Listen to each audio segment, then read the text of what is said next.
note that This d- is during not taking notes. during a conversation, we focus more on the learning and experiences, and we do not focus. Again, I'm saying we do not focus on the specific company or the company names or there are a lot of things about a company which a person works for. They are secret. Sorry, they cannot be disclosed. So we do not ask as a tradition. We never ask about uncomfortable questions that pertain to the confidentiality of a company or the person. Okay. So having said that, I would like you to remember that. And as I talk to Vaishnavi, think through your own questions, and I we will address Vaishnavi and I and Aradhya. Maybe Sanjay will join us. We'll address those questions as we proceed. So once again, good morning, good evening, everyone. It's my afternoon, must be your evening in India. So very warm welcome to all of you, and thank you for joining us today. So we have Vaishnavi Murli Krishnan here with us. And I believe every person has a story. Vaishnavi is not coming to us for the first time. It's probably her second or third. She has been very active in COE. She has been the lead of our communication. She has done multiple roles, and she has worked very closely with me and other people in the COE. But I believe that, like I said, every person, every career has a story. Some stories follow the path they planned, right? So let's say I wanted to become something and I became something else. So some story will follow a certain plan.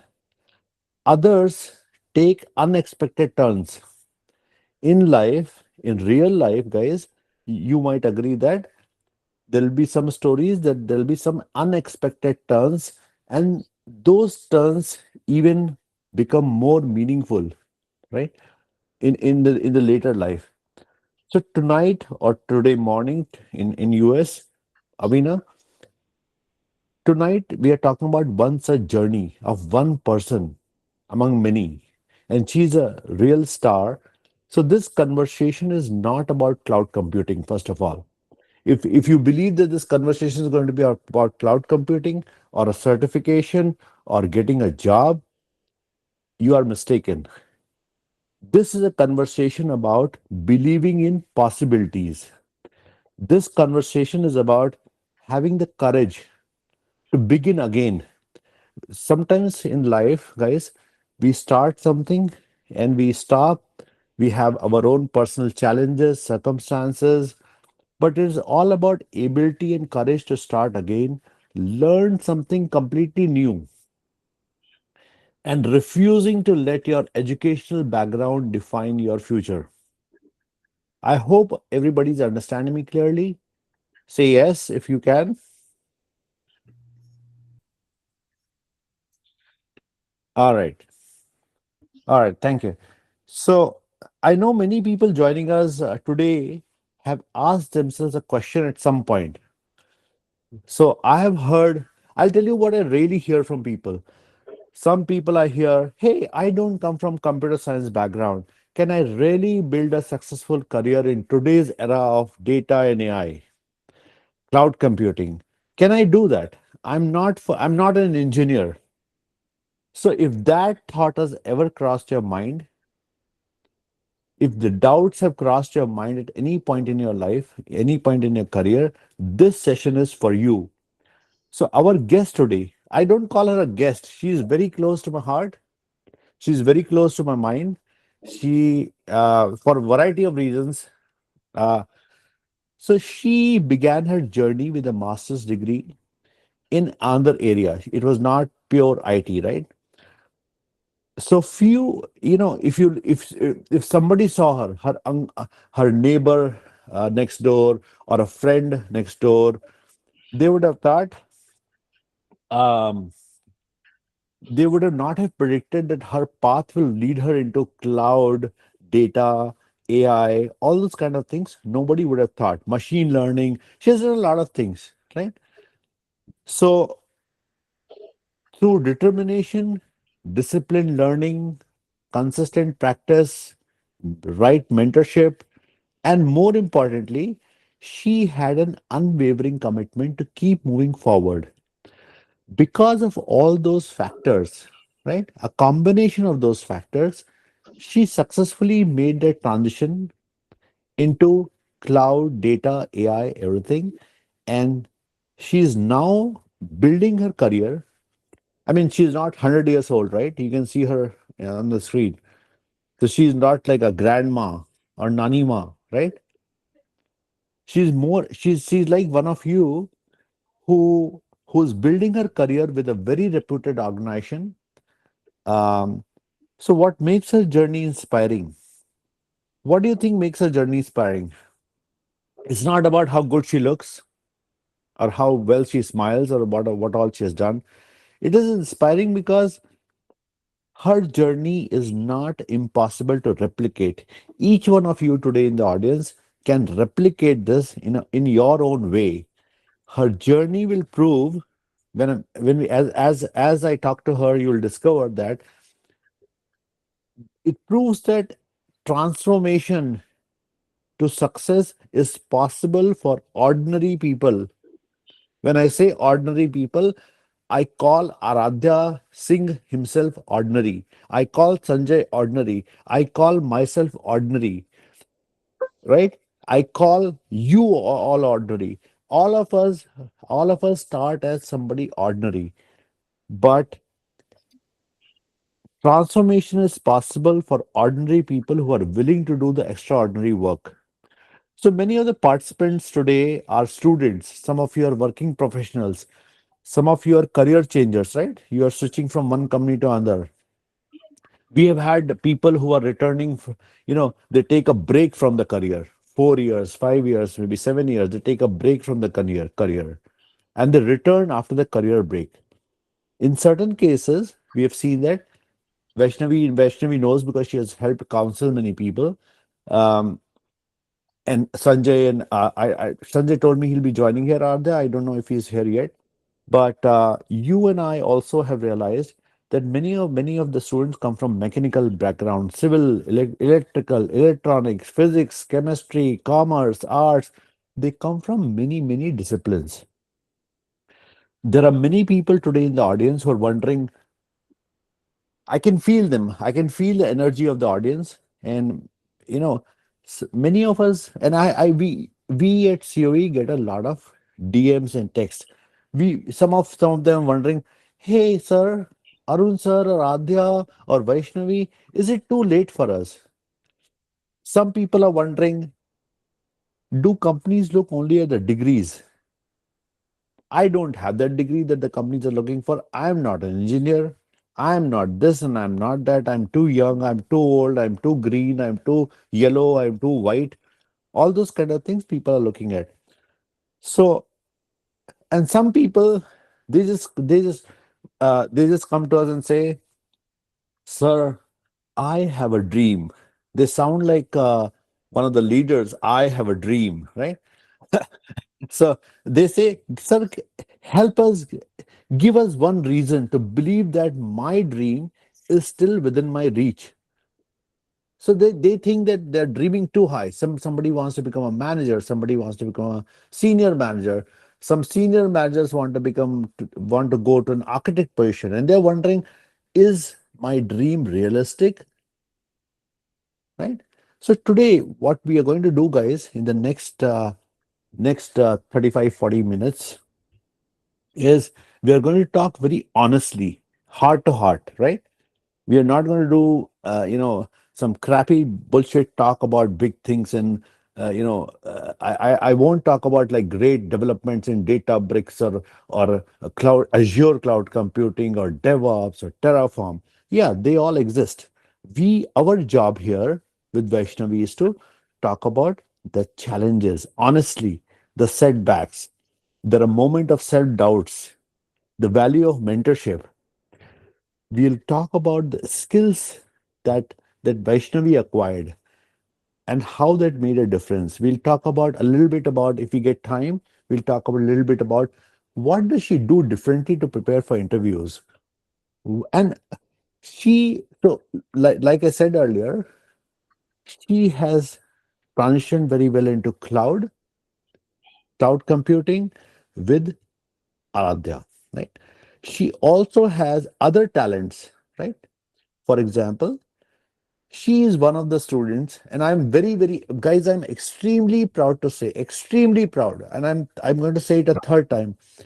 Vaishnavi is one person I'm extremely proud of, and I'm extremely angry with her as well.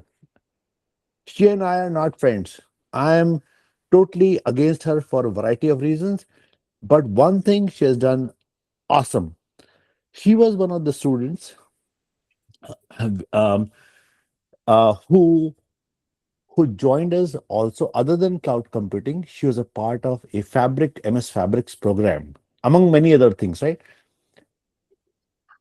She had said, "Hey, Arun, I'm. Let's talk to Sanjay, and I want to join. And I've been learning a little bit myself from a variety of sources. I know this much, but I have gaps here and there, and I want to join a formal thing where I can do portfolio. But sir, I have a problem, big problem. So Sanjay, are you here?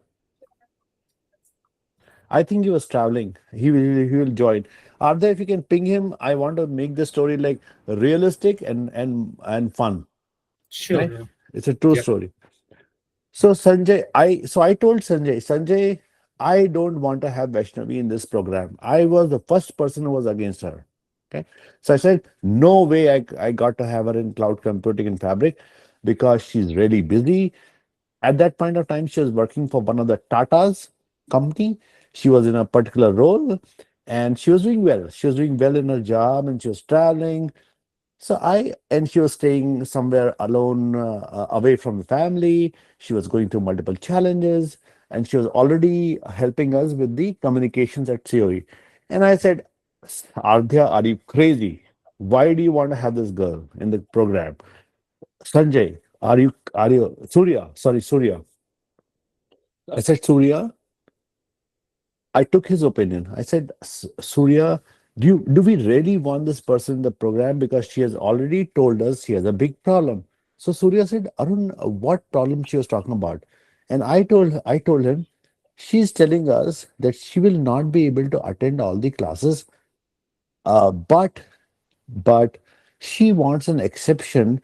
But she has promised us that she will do every single lab, she will listen to every single recording, she will do all those labs very religiously.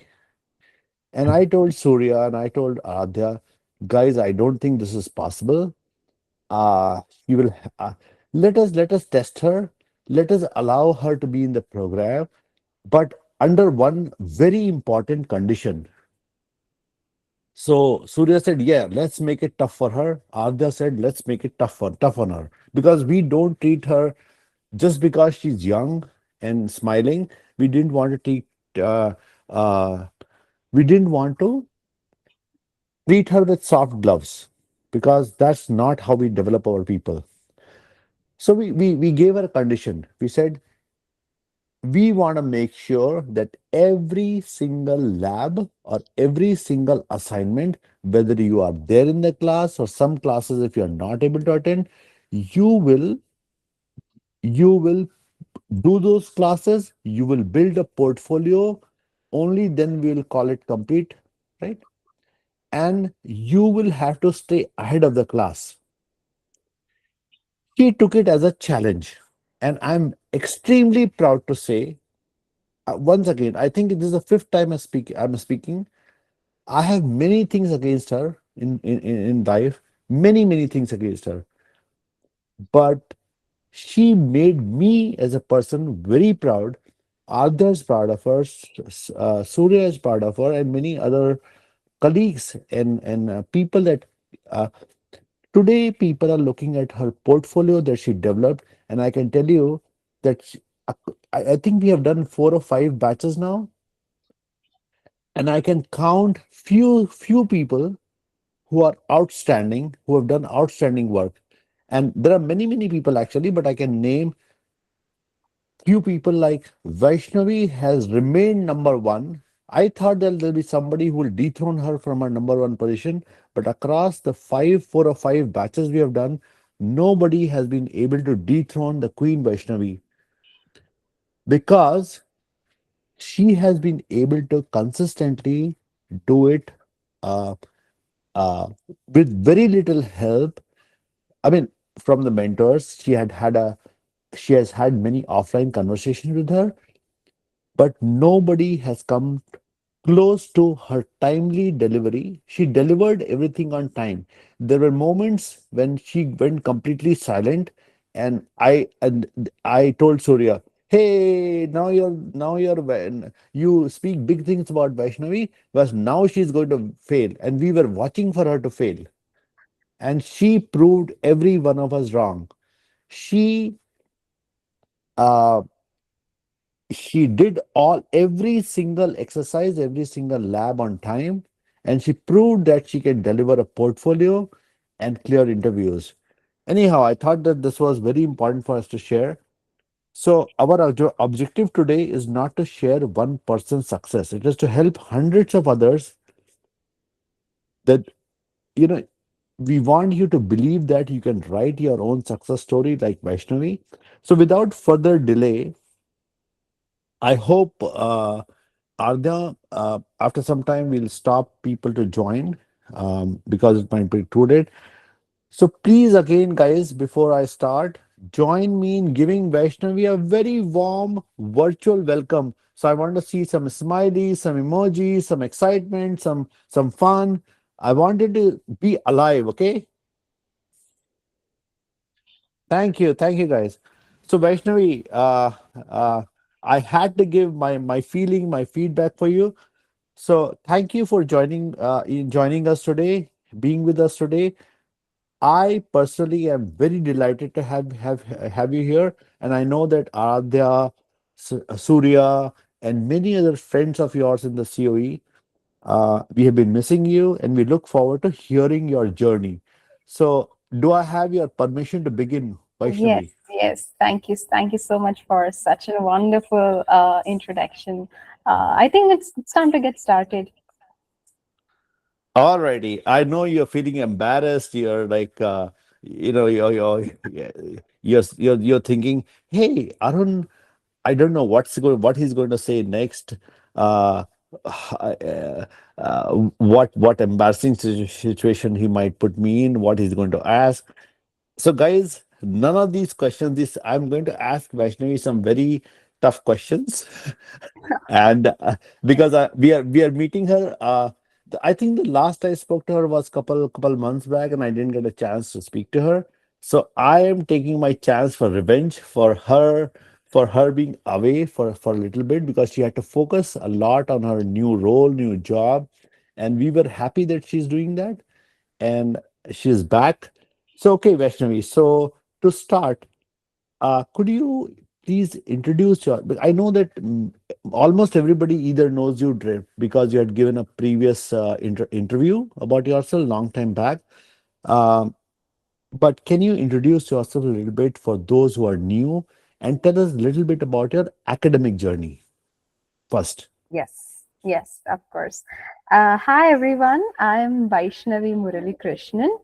I started out with a bachelor's in physics and a master's in data science. And now I work as a fabric data engineer. But the entire journey from starting physics to a data engineer it's a little non-linear. So I can expand on that, but I just wanted to introduce myself, and I've been uh, working with Arun sir, Radhya sir, and Surya sir for the past 2 years. And it's been a wonderful journey. Honestly, it's been so rewarding and so wonderful. I feel so grateful to be associated with all these great mentors. Yeah, in one line, that is how I would introduce myself in this context. Excellent, excellent. So Vaishnavi, prior to your master's degree, you had something to do with physics. You wanted to probably become a CV Raman or somebody like I have Yes. no clue. I'm just making it Yes. up, right? So Yes. so my question is, what drew you to, just like everybody else, right? We all did 10th standard, 10 plus 2, 12th standard, then we are in a certain location. So what drew you to physics? I don't care about cloud computing, data engineering. Tell me about the very beginning. What drew you to physics? And at that point in your life, did you ever imagine building a career in cloud and data and stuff like that? Of course not. Of course. I did not dream of becoming a cloud data engineer. I did not dream of becoming an Azure, anything to do with Azure. So yeah, when I was in school, I was fascinated by physics, the subject itself. It's not just one topic; a lot of topics interested me, and I started becoming naturally inclined to the subject. And I thought, okay, let's pick this up and make this my career. So to make it my career, I have to become a research scientist. Okay, what is the path towards it? A bachelor's, a master's, a PhD. Wow, very easy, right? Very simple. So I took BSc physics. I was like so driven, like yes, I'm going to get this. And then reality starts to hit in. That research is not an easy pathway, and it does not pay well. Like you can't get money out of it. Like at least not in the first 10 years. You have to, be a student for 10 years with no money, basically. So, and my father retired when I was doing my first year of bachelor's. That's when I turned 18, right? Hmm. So I still had 2 more years left to complete my BSc. Hmm. He had savings, and my bachelor's I did it in a way, a not so sophisticated campus, so the expenses weren't much. He was able to take care of the finance or the savings for the next 2 years after retirement. And then there comes the question and then I realized that I have to make money, I cannot continue to be a student for 10 years. That just was not an option for me.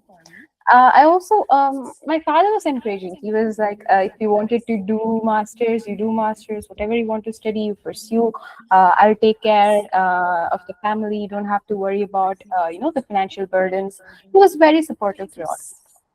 But as a child, will think differently, right? So I started thinking, and okay, let me switch to a professional course. And the only option after BSc is an MSc. And I cannot just choose MSc Computer Science, or I can choose MCA, but MSc Data Science sort of interested me because of all the maths involved, because of the statistics involved, because I had statistics in physics. I did statistical modeling, and I learned maths. So I thought, okay, this should be an easier option to transition into. But with MSc Data Science, once I started exploring, there were a lot of prerequisites, as one would say, computer science.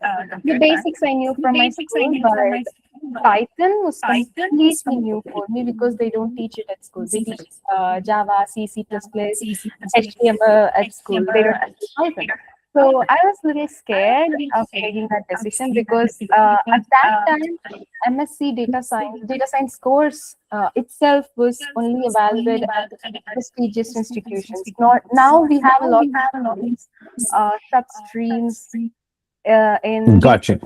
me, but then it was only in very high expensive campuses. And I Hmm. spoke with my father, and he said, I told him that I'll do something like offline course, sorry, online course, where you would sit at home, finish a degree within a year, a diploma or something like that. And he said, no, you have to have a master's degree. He was very adamant on that point. You cannot be without a master's. You cannot be just a bachelor's person. You have to get your master's postgraduate degree. I told him it will be expensive. Are you sure? He said, do not worry about that. How much would it cost you? It costs this much. And he said, okay, I'll take care of it. You don't worry about it. But make sure you get employed right after, because I can only afford until, uh, right towards the 2 years of education. Yeah, wait, and Vaishnavi, this is the story of many young guys. Many ladies come to us I don't want to take names, but we have real life stories of ladies who come to us saying, "Hey," and I mean their parents are not retired, but they say, "Hey, you got to stand up on your own feet. After I'll help you with your bachelor's degree." In certain cases, uh, I get very emotional about certain cases because certain cases they grow up without parents. We've had people in the COE who grew up without parents, and they had to support themselves not only in their school education but outside without any mentors, or they had a lot of challenges. చెప్పండి. And Vaishnavi, when you were telling me about this background, you already answered two of my next questions. You were kind of reading my. Are there we having some disturbance? Can we mute అదేం that person? అడిగినప్పుడు ఏం training ఇవ్వదు. Okay. Okay, Sridhar, can you please go on mute? Sridhar, చెప్పి Sridhar, చెప్పేసాను. Sridhar, please go on mute. మీరు ఎందుకు పంపించమన్నారు, నేను edit Are చేసి there please పంపించేది. please mute him as an admin, or Okay, or take him off the screen, please. okay, Saturday sure. అన్న Saturday అన్న లేదమ్మా పూర్తిగా. Okay, done. Thank you, Aradhya. So, Vaishnavi, I was saying that you probably read my mind. You are a mind reader with a great smile, and you read my mind because I was going to ask you, hey, every transformation has a defining moment. And I was going to ask you, hey, what was the turning point? Because in everybody's life, there are two or three turning points. We have all kind of circumstances, but we have turning points. Either we make use of them or we don't make use of them. Are there we are again having a disturbance? Can we mute everybody except Vaishnavi right now? Sure, I think everyone is mute. Yeah. Thank you. Um, so I was going to ask you a defining moment, but you kind of sort of answered that that question. I was also going to ask you, transforming. Initially, you were a non-IT background, and you transitioned from a non-IT background, you went to IT, and then you went to further specialization in the areas which matter in today's industry, right? Today's era. So I was going to ask you that transitioning from a non-IT background is never easy. So if you are asked, if you and I are sitting, or I meet you wherever in Bangalore, Chennai, wherever you are, who knows, you're doing some research for something. I just happen to bump into you and I say, "Hey, Vaishnavi, you sit down with me. Let's have a coffee, and help me understand what were your biggest challenges while." And I'm focused on cloud. Uh, I want to understand what were the top two or three challenges you faced while learning the cloud technologies and data technologies. You can go in any order, but just help us understand and how did you overcome them? Okay. Um, so the first, this was pre Chat GPT era, pre LLM. You don't have any chatbots, nothing. So you only had to rely on websites, people reviews on blogs and other social media, LinkedIn, only articles that you can find and surf on the web. Those were my only sources.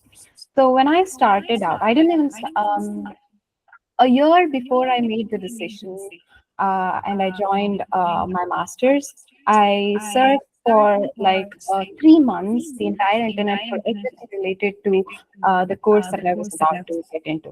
So everyone was mentioning these are the prerequisites, and there are a lot of tools, there was data structures, some were saying data structures are not needed, some were saying you have to learn Python, some were saying you have to learn R. So there are a lot of options. So without computer science experience or background, I had to go and sit into a professional course where my peers would be from strictly computer science background. And that uh, instilled in me a fear of, lagging behind, of not being able to get opportunities in the future. So what I did, I started. I started with something that felt like that I would be comfortable in. The first was statistics. I looked for free resources, of course. I couldn't ask my father to give me tens and thousands of money at that time to enroll in courses, or and I was also not much of a visual learner. I still am not a visual learner. So I started with Udacity's statistics course. Very simple. Actually, resound is coming. We are not able to hear clearly. Is it from my end? Uh, uh, So I think l- Vaishnavi, I think you have your phone nearby. Can you keep aside? That is a signaling issue. My phone? Okay, Yeah, didn't realize. just keep it little away from your laptop. that's okay. I think we can hear most of it, so it's okay. Let's keep going, guys. Let's not break the tempo. Okay, All right, Vaishnav. yeah. And so I started learning. It took me 1 month to get accustomed to online courses. The platform was new, and the medium was new. So after Udacity, I started with Python. So now I didn't know how to learn coding, how to learn it by myself, self-learning. Everything was new.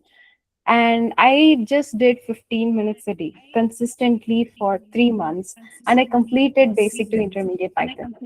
And that prepared me for what I was about to start, course wise. And I entered and I sit in the class the first day, and they were talking about opportunities, orientation. And the first week of class, I was so surprised to find out that people with traditional computer science background were struggling with Python, the easiest programming language that there is. People were having a hard time following the classes. They didn't understand statistics. And for the very reason that I was scared that I would be left behind, I was actually way ahead of the rest of my peers. It was not a plan. It was very surprising for me too, that I was helping my peers in the computer labs and with problems and everything. And I just did 15 minutes a day. So all this to say that sometimes people who with much traditional backgrounds, with engineering degrees and tech degrees, um, the skills don't transfer from paper to practice. People have had much stronger backgrounds. They've done a bachelor's in the very same field that they are right now studying, and they weren't able to apply or kick off a project as we were taught in the class. So that made a huge difference. That just sort of kick-started me, my entire journey, and I was so motivated because if all I had to do was sit for a few minutes, sit for like 1 hour a day to learn something, and I could be able to apply it in real life and actually see it uh, becoming a fruitful result, then I could do it every day, right? Because ultimately the goal was to get placed in campus, and you had all these aptitude tests, you had entrance exams for the campus interviews, and I was fully focused on that. So that I think that is what made the difference. Actually, I think you are able to answer every question so nicely that I'm kind of getting nervous. So I will change gears. Just because Surya has come and Arthur is here, they will request me to ask you tougher questions. So the next three questions, be prepared for the next three questions. They're going to be tougher, right? Ready? Okay, I hope it's not a mock interview. No, we just kidding. Okay, so you at some point in your life you joined the COE in various capacities. You've been helping us. You've been working for yourself. You joined the Azure Mastery Program, and and I remember having talked to you every once in a while, and you used to say, I used to tell you, Baba, don't be careful, don't join Radha's program, Vaishnavi, so soon because it is very intense. He has labs, he's very passionate about teaching, he's very passionate that every single one of his students, he I call him 2 a.m. in the night. I have called him seven. Ardha, many people don't know this. I will share some secrets about Ardha as well. So many people, Ardha goes out for a morning walk, right? Every day, without fail, he goes for a morning walk. Even if he's sick, he'll go for a walk. Even if he is sick himself, he's teaching. So I had warned you against Ardha Vaishnavi, and I warned everybody openly in public forums, in private calls. I warned, if you do this, you will never be the same. You will have opened your mind like a parachute. So my question to you is, with you went in with all the warnings, you went in with all the cautions. So and some people learn on their own as well. So when you joined the program, what was different about the COE experience with Ardhya and his Azure Mastery program? Okay. Uh, yeah, I was working, and I wanted to, make a change, learn more, broaden my opportunities. And I have known Aradhya. I have watched his seminars online, but I haven't sat in any of his classes. I spoke Hmm. with him, and a little counseling kind of section where I introduced myself, he was introducing himself, and I have never heard someone speak with such pace and clarity like Aradhya.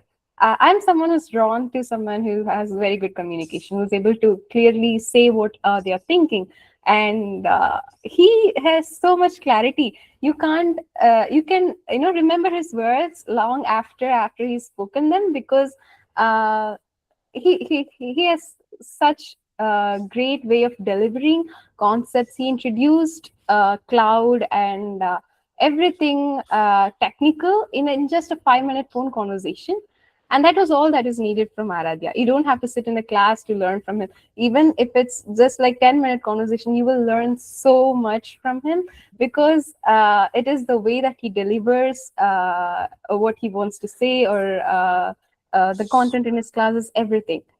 um yeah, it was not intense. The course was not intense, because I was so comfortable sitting in the classes. It feels like you're just listening to someone talking to you.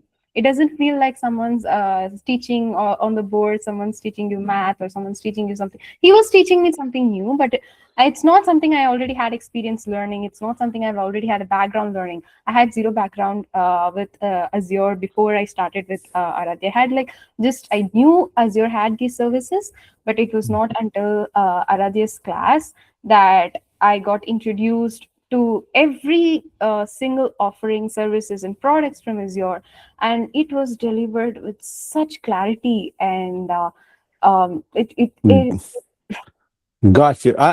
Your smile tells me everything. I hear you. I yeah, I hear you. miss his So classes yeah. actually. So yeah, you know, looking back, okay, maybe I should tell you about. First, I'll tell you. I'll ask a question, but first I'll tell you about a meme that is going around about you. Right? Okay. There's a meme. There's while you were away, there was a lot of talk about you. You were focused on your work and travel and whatnot, which I came to know about. But then I also saw a meme was being circulated all over the COE against you, or for you. It depends on the perception, right? Can I share that with you? Can I share Yeah, it in public? yeah. All right.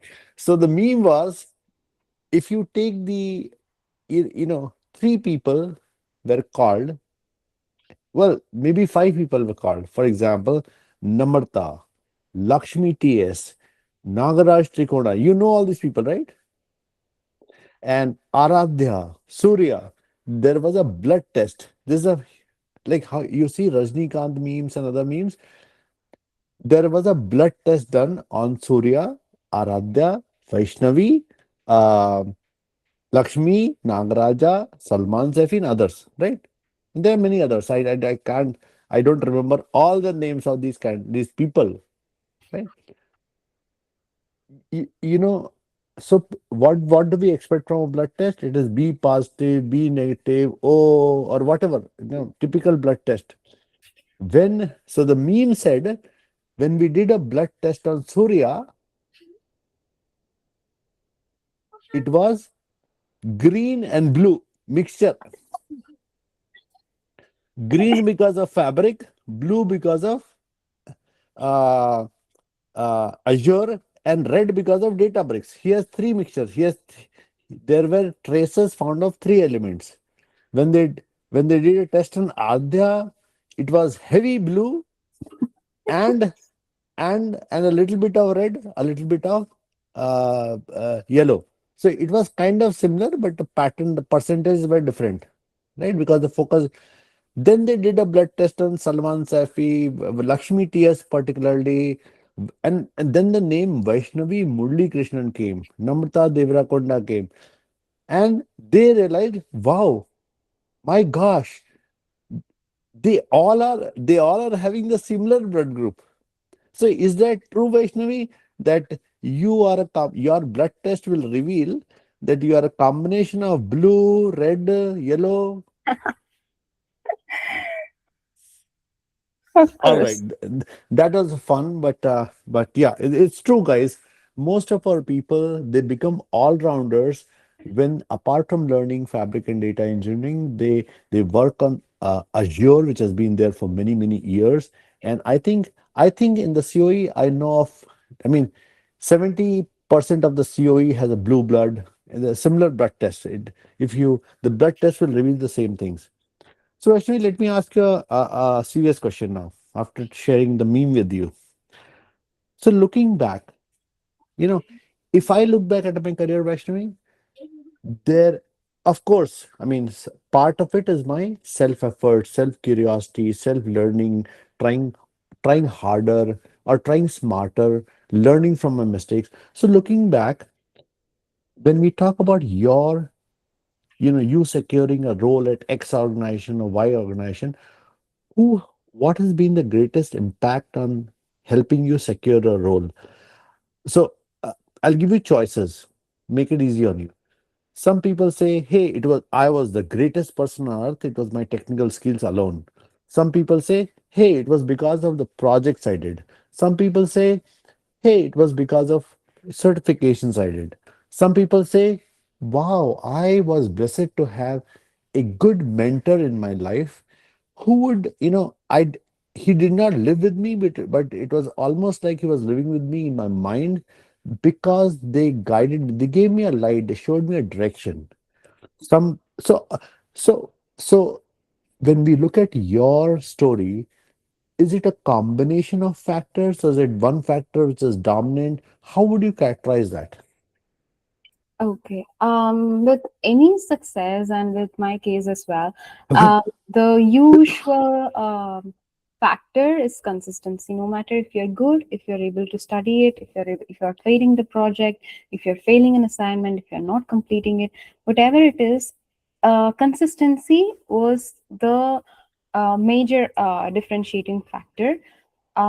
If you're sitting in classes, if you're attending Aradhya's class or Surya's class, make sure that you attend those classes. Even if you miss a class, make sure you complete the recording within the weekend. So consistency with the classes and consistency with the assignments. Whether you fail it, you did. If you failed it today, try it again tomorrow. But don't have a gap, or like have a plateau of where you don't try at all. And the apart from the self efforts, I just only mean consistency. I'm not smarter than anyone. I'm not the I'm not the most skilled. I didn't have the best experience of my peers. The only controllable factor, the only factor was consistency. The second was Aradhya's mentorship itself. A lot of times, and basically every class, whenever he's teaching about a service or an offering or a deployment, when he's making those demos, he would tell us what would go wrong in each situation. He's not someone, it's not like he's repeating whatever is in the documentation. Anyone could do that, and that is what everyone else is doing basically. He shares these failure stories. He recounts how things could go wrong, how things could have, with respect to costing or deployment, what are the blockers that could arise when you are working in Azure. So with every lesson, you also have a 20% dedicated to what could go wrong. So that has been a major differentiating factor when it came to interviews, because if you cannot, as Arun sir often advises, war stories are very important in interviews. So if you're learning something and if you're building something, no one just wants to hear that you build something. Anyone can build something, but if your experience is solidified, it is backed by the failures and the learnings.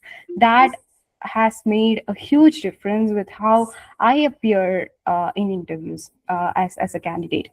Um, Gotcha. Gotcha. with respect Um, uh, hmm. Yeah, to go ahead, Vaishnavi. Sorry. Surya's classes, we have a different method of teaching. He teaches by cases.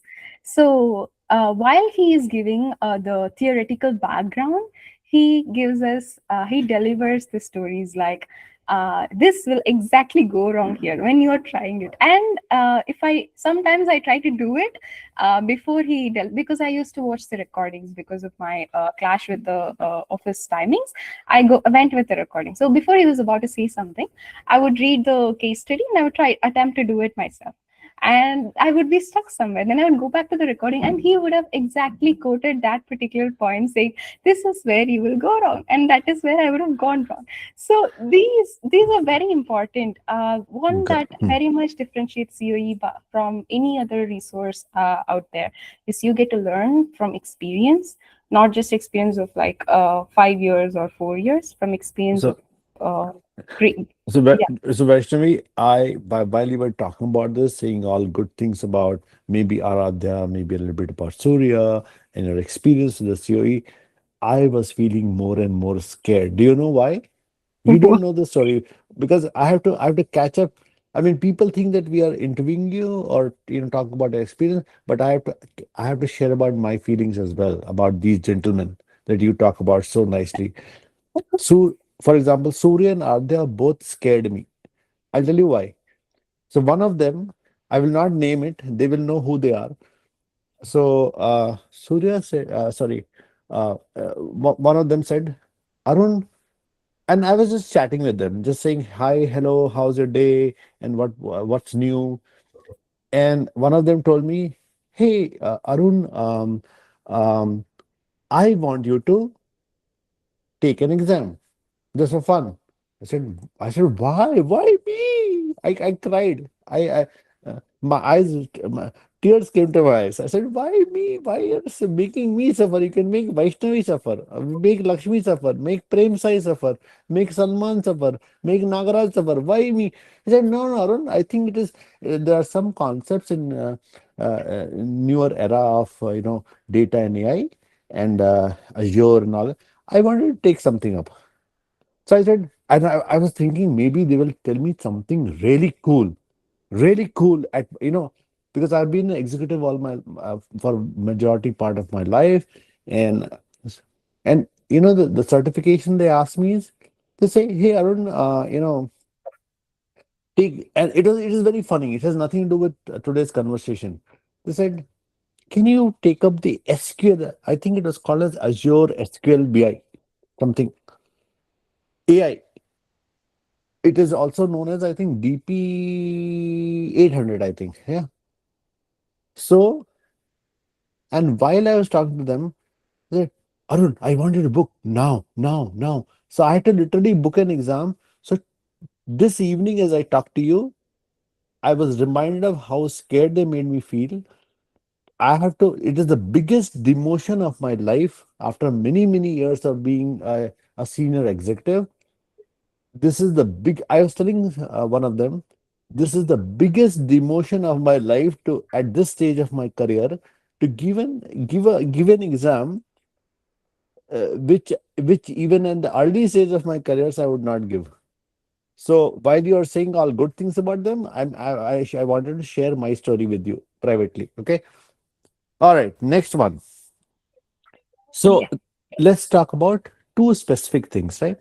very specific things. And I'm talking about these things because audience members have asked me this question again and again and again. In spite of having many of some of them do not attend seminars and don't see the special value that it brings. So very it is my fire round questions because I'll open it to public pretty soon. Every meaningful journey includes moments of doubt, right? Every journey, regardless of what it is, includes moment of doubt. So there were times when we question our decision. Am I doing the right thing? Sometimes, because of personal circumstances, uh, because I know Vaishnavi in your particular case, you have had times where a family member was sick, they were going through like serious critical illness, and you had to, while you were not a doctor, being with them 24 hours, but you had to kind of a portion of your mind was invested in that, right? One way or the other. So when such times comes, when you have moments of doubt, when you're questioning your decision, should I give this up? Should I continue with this? What what keeps you moving forward? That's question number one.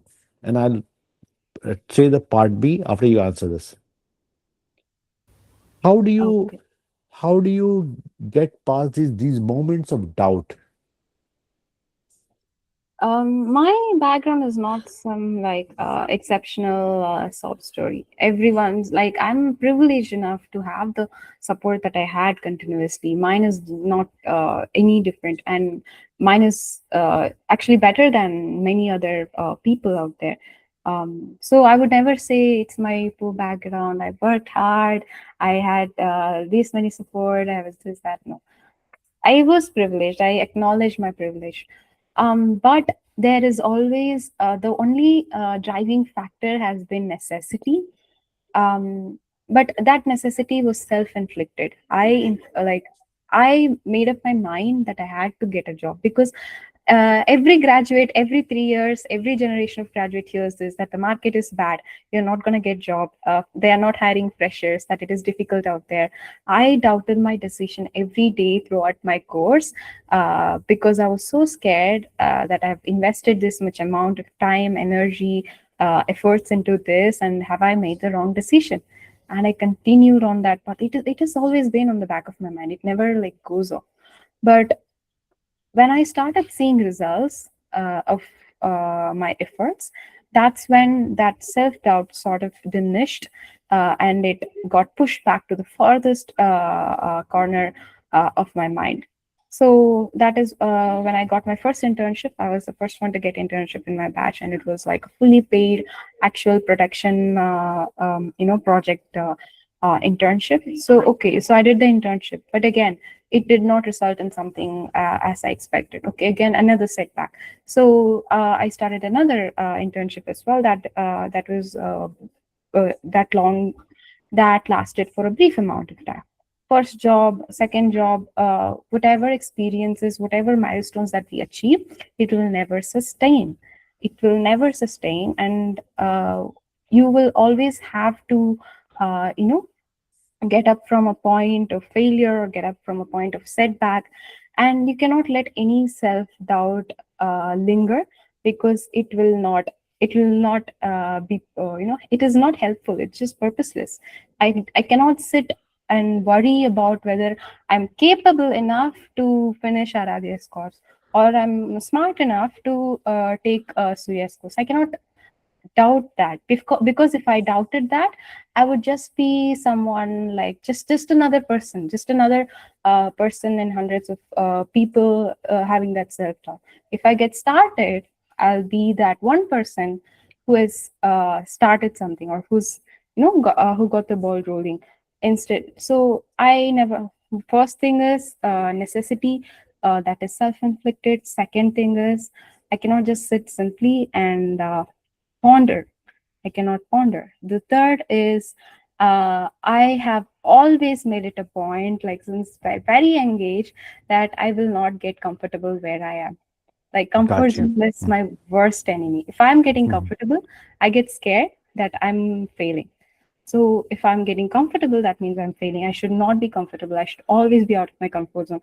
I should always be pushed, even if I'm not working hard. I should at least be out of my comfort zone, trying something or talking to someone. So yeah, these are Gotcha. the three things. Excellent. Thank you. Thank you for sharing that question. I will move into higher gear now because you seem to be very comfortable in answering any questions that is thrown at you. Wow. So, so my next question to you, and this is on behalf of the audience also, because I got that the moment people knew that oh wow, there's the same Vaishnavi whose portfolio I've seen, whose cloud work with out there I've seen. Everybody started sending me questions. So I'm picking up. I'll have two more questions and I'll open up to the audience. Okay. So, Vaishnavi, now I'm switching to interview experiences. Mhm. So I'll give you a moment to think through, you know, all of us and go through some great interviews. They go through different companies. They have all kind of challenges. I mean, some of us are planned by us, some of us happen unexpectedly. I mean, you join somewhere and you realize, oh wow, my family is shifting to a new place, or somebody's really sick. And I don't want to share a personal story, but I know in your case you had you had a serious issue where you had a great thing where you were enjoying, you were trying to contribute to the best of your knowledge, and you had to move because you had to take care of somebody really sick. And I don't want to elaborate on that. But my question here is, can you share, when it comes to interviews in cloud, in data, particularly related to Azure programs, right? Can you share how did you prepare for these kind of interviews, and what advice will you give to others who are preparing for similar opportunities? Okay. So with respect to Azure, everyone starts, be it Fabric or Azure or any cloud, they'll start asking if you have experience and what have you done, what is your story. So the first thing I would look back are the notes and questions from Aradhya, because he has a book. I used to read that book when I was taking his classes. I would have like 5 minutes break in between my Hey work, and Vaishnavi, when I asked him for help, he never helped me. How come he helped you? Where is that book? I uh, know he when I ask him something, he just smiles at me in his morning walk and he shares a glimpse of this book. So towards the end of this conversation, I'm going to make sure that I embarrass him in public and ask him what is this book that Vaishnavi is talking about. It seems to be some secret books that you have. Okay, go ahead, Vaishnavi. Remind me to ask him towards the end of this conversation. Huh. okay. So you have these basic questions that they start with. What is LRS? What is ZRS? So all these questions, whatever questions that the interviewer could possibly throw at you, is cataloged and neatly structured and organized in Aradhya's book. Hmm. Whenever Aradhya is teaching a particular concept, let's say identity management or VMs, I would go to that particular chapter and would read that week. I would make sure that know all the answers, and if I have any doubts, I will look it up. Make sure I used his book as sort of guide to his class as well. Hey, His Vaishnavi, sorry, Vaishnavi, I for example, you were into cloud, you're into data also, you're into so this is a question which I'm asked often, and so you're also into data engineering. Now many people say, hey, I know Fabric, or maybe I know Databricks, or maybe I know Snowflake, maybe I know Oracle something, so if I'm a data engineer and I want to grow into senior data engineer, I want to grow into an architect tomorrow. So why is it considered that if you want to be an all-rounder, you need to learn Azure, DevOps, Terraform? Why is it necessary? I mean, can I not? I mean, of course, I can get a job paying X lakhs and keep working, and for the rest of my life, I will never need to know Azure. So why is this Azure CI/CD? I'm Everybody sorry, talks about sir. CI. I don't know what you're talking about, because every interview asks for Azure. Every role has Azure in its description. So I don't know who these people are who are saying they don't need to learn Azure for data engineering. Vaishnavi,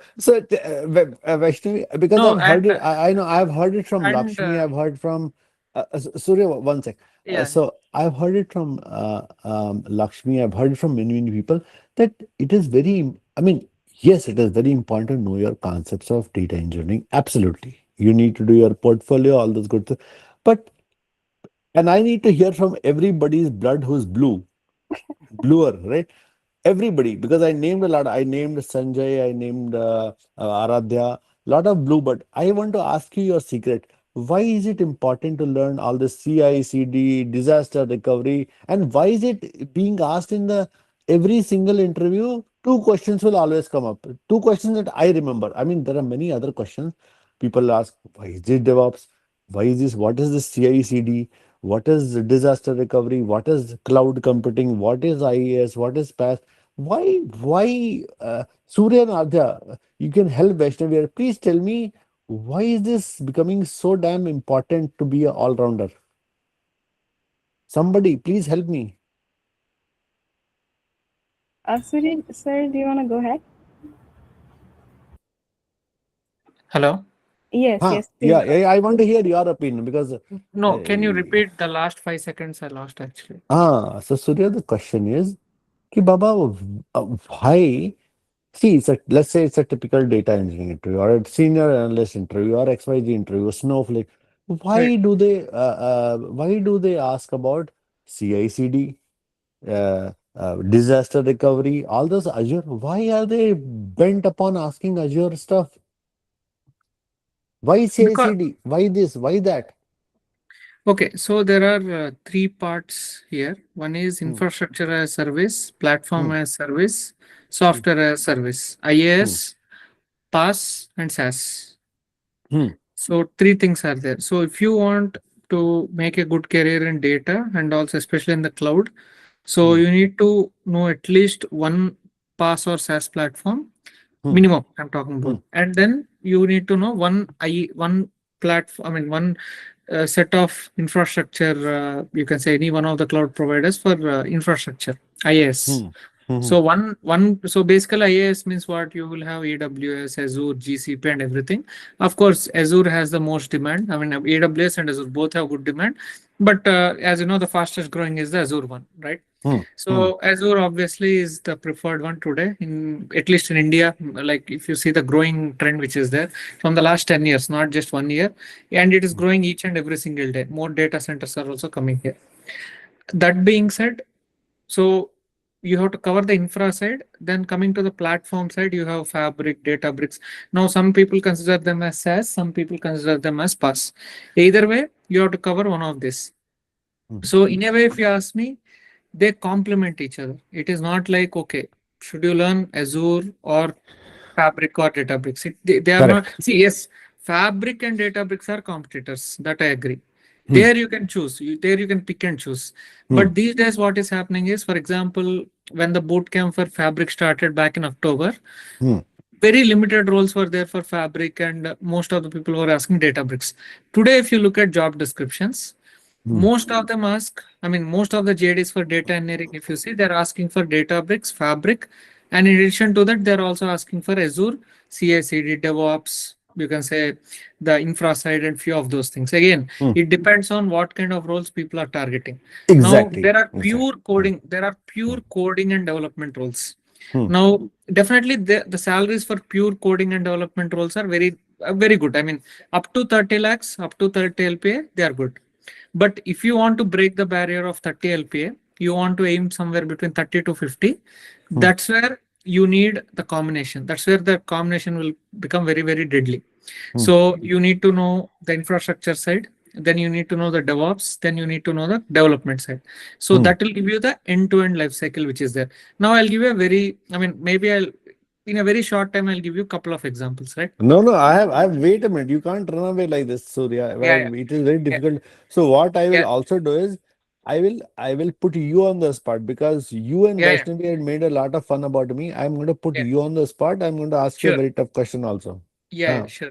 So Hmm, I'll give you a couple of examples, right? So there is one hmm, guy who worked in one of the companies, one of the MNCs. I'll not hmm, name anything, name anyone or any company here. He has 11 years of experience. Hmm. And he was working, and I mean, obviously, because like he has some 11 years of experience, so people generally think that, okay, if someone has 11 years of experience, Hmm. maybe they might be leading a team or they're an architect. Like, some expectation will be there for the organizations for whatever experience and pay scale what that guy is doing. The funny thing is, within 3 days, I was able to make out that he never led a team or he never worked on in any architect related role. Do you know Huh. how I made it out? No, no, please tell me, educate me. Huh. The very obvious thing is, for example, I mean, see, here I'll talk both technical and non-technical, right? On the Hmm. technical side, first of all, he doesn't know anything beyond anything beyond Databricks. Hmm. He doesn't know anything on cloud, right? He doesn't know storage accounts, networking. He doesn't know any of those identity and access management, Azure Hmm. AD groups, Entra ID. He doesn't know any of that. That is Hmm. one key takeaway. Hmm. Second takeaway which I saw was it's a non-technical one. Hmm. So there was a face-to-face interview where this guy and me were supposed to be part of an interview panel for a face-to-face interview for a lead guy, for a Hmm. lead candidate. Hmm. So we attended the interview. I mean, obviously, we went into the room, the meeting room where the interview is supposed to happen. And this guy, he did not even bother to greet the candidate. He did not even bother to introduce himself. Hmm. Directly is going and sitting and directly trying to ask the question. In the meantime, to break the ice, I introduced who I was. I introduced this guy, and then I mean, asked like the first question I generally ask any candidate when they attend the interview is, Hmm. "How was your day?" So I try to set the tone from there. How are you doing, or how was your day? And then I'll start, okay, introduce yourself and all of that. Hmm. So just by looking at how the other person has started the interview, I could make it out. Hmm. Then, as soon as the interview is over, I asked, "Is this the first time you're conducting face-to-face interview? Hmm. And you never led a team, didn't you?" I said, and he said, "Yeah." Immediately he acknowledged, "Yes, I didn't. This is the first Hmm. time for me." So Hmm. the point is, I mean, why did I talk both technical and non-technical? Is now, if people are aiming for lead or slash architect role, Hmm. first people need to know that it is not a single person who will run the entire show, right? Right. See, data engineer is just one role. Now, Right. first of all, many people are not aware who Hmm. all come together to make the product successful. Hmm. For example, if you take any real-time project, Hmm. you have a delivery manager, you have a Hmm. business analyst, scrum master, testing QA team. Hmm. Sometimes QA and dev are done by same team. Then Hmm. you have you can say, I mean, some companies will have business analyst, some don't have that. Some people in some companies, scrum master and business analyst will play dual role. Then there is a product owner role. So you have these different roles which are there. Only when you come to know end to end what happens in a project, then only you'll actually be able to go to a lead slash architect role. Because now, you being an architect or you being a lead, you should know what each person is doing in the team, first of all. Right. Now, when will you know what each person is doing? Now, for example, imagine tomorrow a company hires you as an architect. Hmm. And let's say the existing DevOps guy has left the company. And now you have to do a hiring. There is Hmm. only one DevOps guy in the team, let's assume. Now, Hmm. as an architect, how are you going to assess the DevOps guy to hire? How are you going to Exactly. assess Yeah. and how are you going to assess the lead? It would be very funny if Huh. enterprise architect, senior enterprise architect of the caliber of Ardha Singh, if tomorrow the CTO calls him and says, "Hey," or some company calls him, "Hey, Ardha, I need your help," and he says, "No, no, I know only. I don't care about the other roles. I know only one thing, that is disaster recovery. I know only one thing, that is CI/CD. I know only Terraform." I mean, the moment you move on to senior roles, it is expected that you know an all-rounder thing, and that is why in COE we try to get you that all-round feeling. Surya, I'm Correct. sorry, I had to quickly move on because I'll lose you. I know that you are very busy today, and Yeah, yeah. I'm dying to give the platform to the audience as well. So let me ask all the bluebirds, all of Yeah. you, Vaishnavi. I don't know if Salman is here today. Nagaraja is here. I miss him. Namrata, miss her too today. She's very busy as a data architect somewhere after having done the cloud architecture course. Um, and Aradhya, you too. Are you here, Aradhya? So, Yeah. okay, so let me ask this question. Many people watching us or listening to us today or later on, they come from many different backgrounds: mechanical, civil, electrical, electronics, physics, chemistry, commerce, arts, and I don't, MBA. There are so many backgrounds we've had. We have had people, we have had Dr. Chakresh Kumar. He's a PhD man for MTech PhD. We've had people who come from, I know for 100% sure because the faces are coming to my mind as I talk to you guys. We've had people from bioinformatics. So, my question, having given the background, my question is, what would you guys say to someone who believes their background limits their future in cloud and data? Vaishnavi, I think, has spoken where she said, she smiled and she said, "Hey, I also came from a different background. Look at me." I mean, she's a living example, right? Namrata is a living example. Nagaraj is another example. Catherine, I can non-stop speak about these people because everybody is close to me. We have had conversations, uh, but I want to hear your opinion, Surya, Aradhya. Many people watching us, listening to us, what would you say to them? They believe because their belief is, I'm crying. I'm pretending to cry. By the way, what my background limits my future in IT, cloud and data careers. What would you say to them, Surya? No, actually, I didn't get the question. So you are asking what factors will limit someone's growth? No, I'm asking. People come to us from different backgrounds, right? You Right, agree? right, Yes. right. Okay. I do agree. Yes. Now, what would you say to someone who believes that their background limits their future in cloud and data? Okay. So, like for example, okay, I'll first give a short answer, then I'll give a long answer. Okay. No, no, First, no, no, I'll make it very difficult for you because you have always been on the side of Vaishnavi and you have always been troubling me by making me do these certifications at such at my when I'm already busy. You are making me do all this study. So I'm going to make it difficult. So keep it very short, specific, non-linear, focused. I'll use all your words. Now tell me. Very okay. focused. I don't want Yeah, a long yeah. answer. Yeah. See, today the way at which things are evolving, now nobody has end-to-end knowledge on anything. Like for Hmm, example, let's take Gen AI as an example, or take even Databricks or Fabric as an example. hmm, You take anybody in the market about Fabric. hmm. No matter how long they have been working in the industry, Fabric knowledge anyone will have only for 2 years, Okay. right? So, I mean, similarly, you can extend that example to all the other platforms which are there. Huh. Even Cloud. Databricks has Hmm, evolved a lot. hmm, Azure has evolved a lot. So hmm. what was Azure? I mean, if someone opened Azure portal in 2016 versus today, they'll find a lot of changes. A lot of things might have Wait, evolved. Surya, Surya. This, while I'm talking to you and I'm seeing Vaishnavi on the screen with a great smile, I, in my mind, Ardhya is constantly uh, I'm trying to I'm trying to give as much attention to this conversation, but Ardhya, in my mind, he's there. Microsoft has been, he's always says, Microsoft brought this, Microsoft did this, and he's a meme around.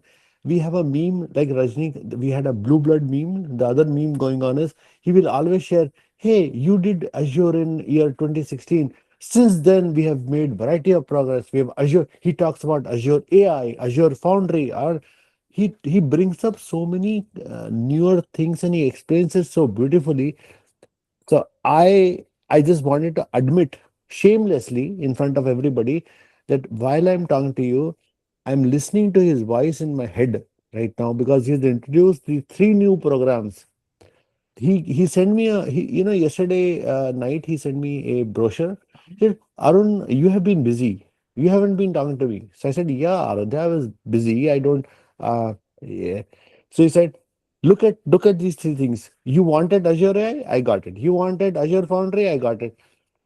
I'm like, wait, Aradhya, I just had a conversation with you that someday we'll bring it.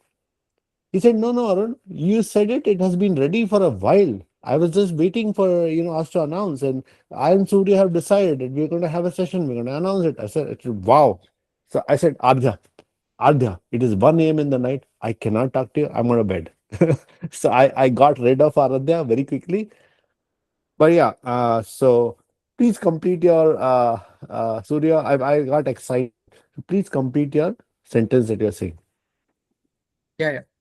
So it is evolving. Now the thing is, the way how industry is evolving, I know it's not Hmm. possible for one person to learn everything, right? Hmm. That is point number one.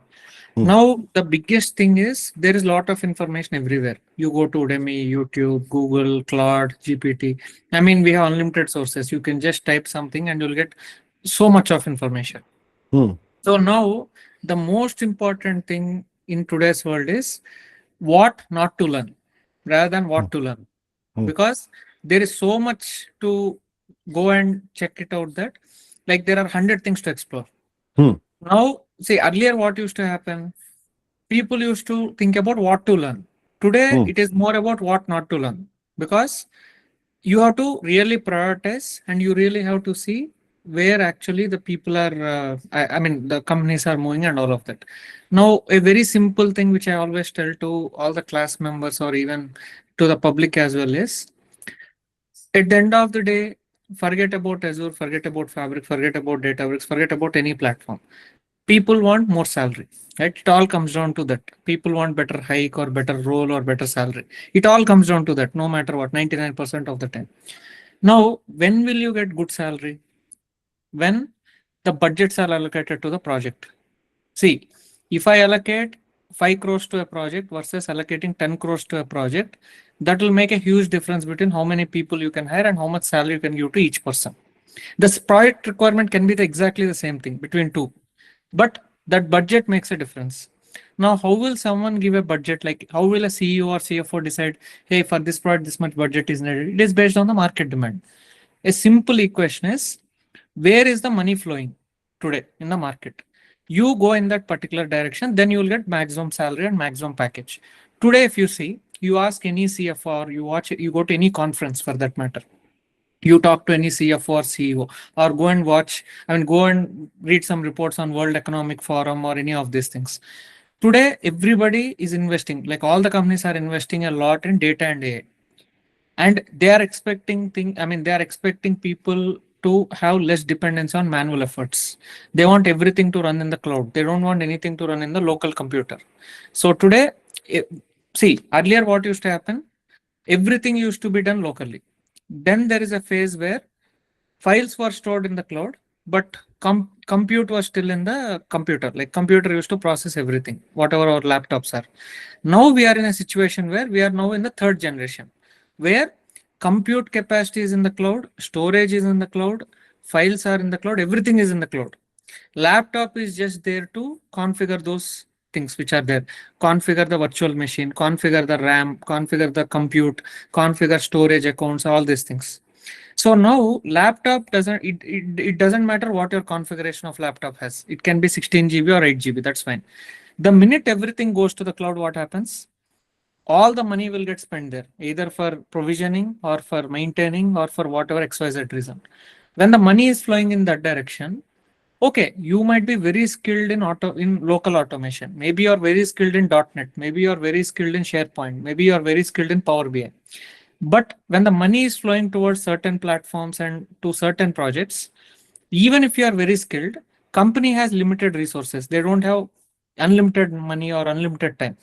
They will try to pick which they feel are important, and only those projects will get funded and move forward. So in that case, what happens? Here it has nothing to do with your skill. You might have worked for 10 years in a very like SSIS or in any legacy technology. But if no one is ready to fund the project, if no one is ready to allocate the budget to that, even if you are number one in the world, you are not going to get the money because the money allocation went to some other project. So you should always look for technologies or projects where that money is actually flowing. Today, where is that money flowing? It is flowing towards Azure, flowing towards Fabric, flowing towards Databricks. Now the question will come. But Surya, how do you know that money is flowing in the direction? Just look at the valuation of Databricks. It went more than $100 billion. Look at the growth of Azure. And recently, if you see in the Microsoft has announced their quarterly results or annual results, just see how much growth they are generating in Azure and how much growth they are generating in Fabric. You just read some of their numbers, or you ask Claude to summarize latest figures of Microsoft annual results or latest quarterly results. And if you look at the numbers are staggering. Billions and billions of dollars are going towards that. When there is so much of investment going on, and this will not go forever, there will always be that cycle. So there will be up cycle, down cycle. When the cycle is up, when the iron is hot, you have to hit it. So as long as the money is flowing, immediately you have to upskill, you have to go on that wave cycle. It is like stock market. So today someone might recommend, hey, go and buy HDFC stock. And if you keep thinking for 1 year, okay, I'll wait, and after 2 years, if you go and if you purchase that stock, it's not going to work out, right? Mm. It's the market has moved on. So essentially, what I'm trying to say is, don't just think only in technical terms. See where the businesses are headed, where the Correct. money is flowing. If you know where the money is flowing, that's where you'll get maximum salaries, maximum budgets, maximum opportunities. Now, if you go to a technology where very limited budget is given, very limited investments are being done, even if you work 18 hours every day, you are not going to see the result which other people are seeing just by working bare minimum. For example, today, if you look at the level of interviews which are being done by, I mean, if you look at Fabric, for example, Fabric role interviews, they are very, very simple. Why? Because the platform is very new. Similarly, if you look at Azure, for example, Azure AI Foundry, like you are rightly talking about, many people don't even know what is AI Foundry. Now, many people don't know DevOps with AI. Like, for example, recently I was talking to one of the DevOps guy. He has like 15 years of experience. And he was telling me, you know what, Surya, I was trying for a DevOps role outside. I have 15 years of experience, but everyone is asking to do DevOps using AI. So that is Yeah, the yeah. expectations which companies have. So even the roles are evolving. Like, for example, many people, they worked under project management, right? So today what companies are saying, hey, do you know how to handle data engineering projects? They want Exactly. I technical mean, pro so they want absolutely. technical project managers. Today what is happening, I'll tell you my own example, right? In one of the companies where I worked, we started a data engineering plus ML project. It's a combination of both. We hired a project manager on contract, and that stakeholder is very important for us, and it's a very critical project. It's one of the Fortune 200 companies. Mm. And that project manager, we have hired that guy. I mean, we hired him on contract on a temporary basis because that project is going to last for 1 year. So we didn't want to take full time. So he joined, and within 1 month, we changed the project manager. Again, within 1 month, we changed another. Within 1 month, we changed. In 6 months, six project managers got changed. And you know Yeah, what is the reason? because these guys simply don't have the skills to understand.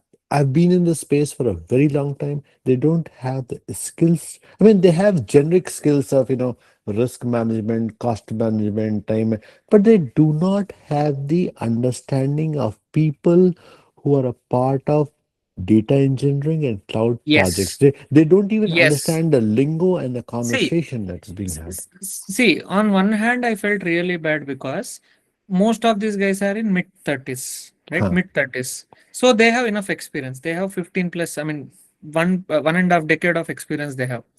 Now, these guys are like, they have small kids going to kindergarten or first class or elementary school. They are married.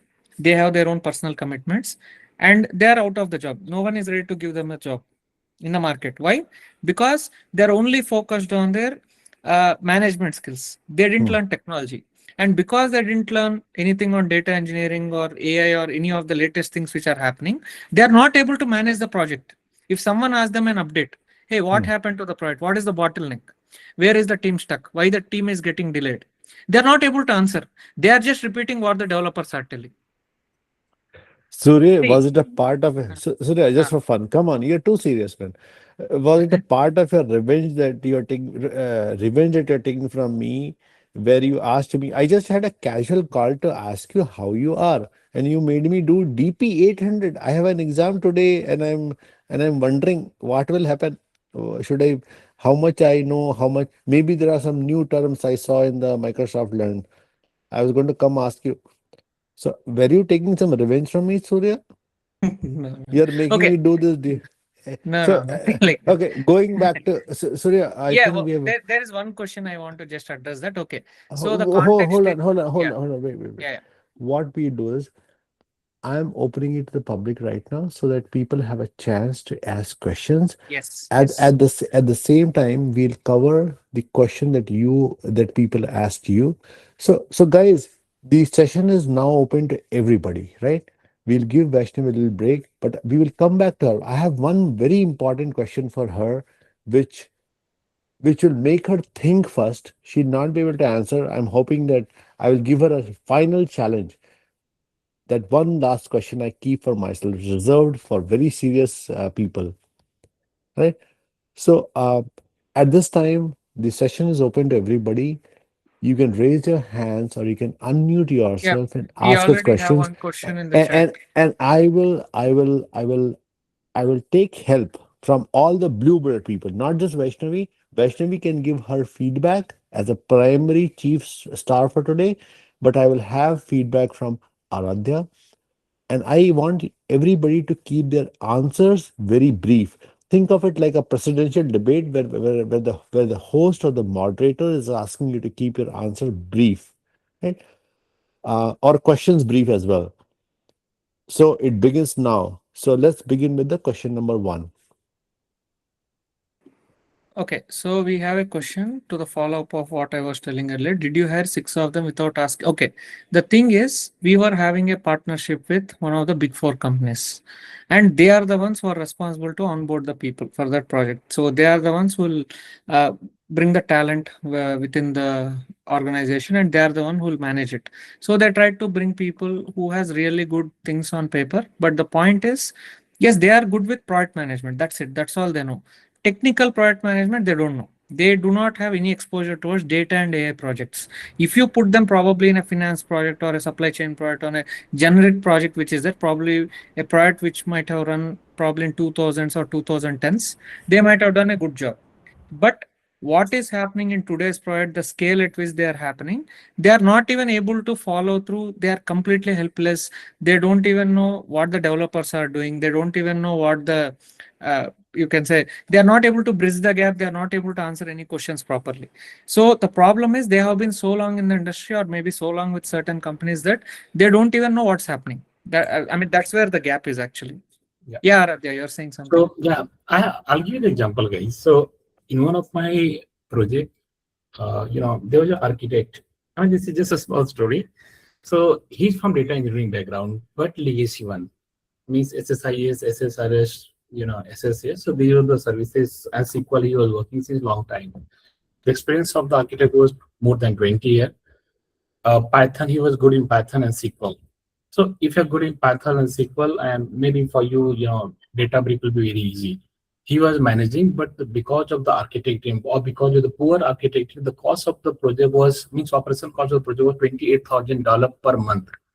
Just think, if there's a small project where you have to pay operation cost of 28,000 per month, so it's not easy to survive for the long run.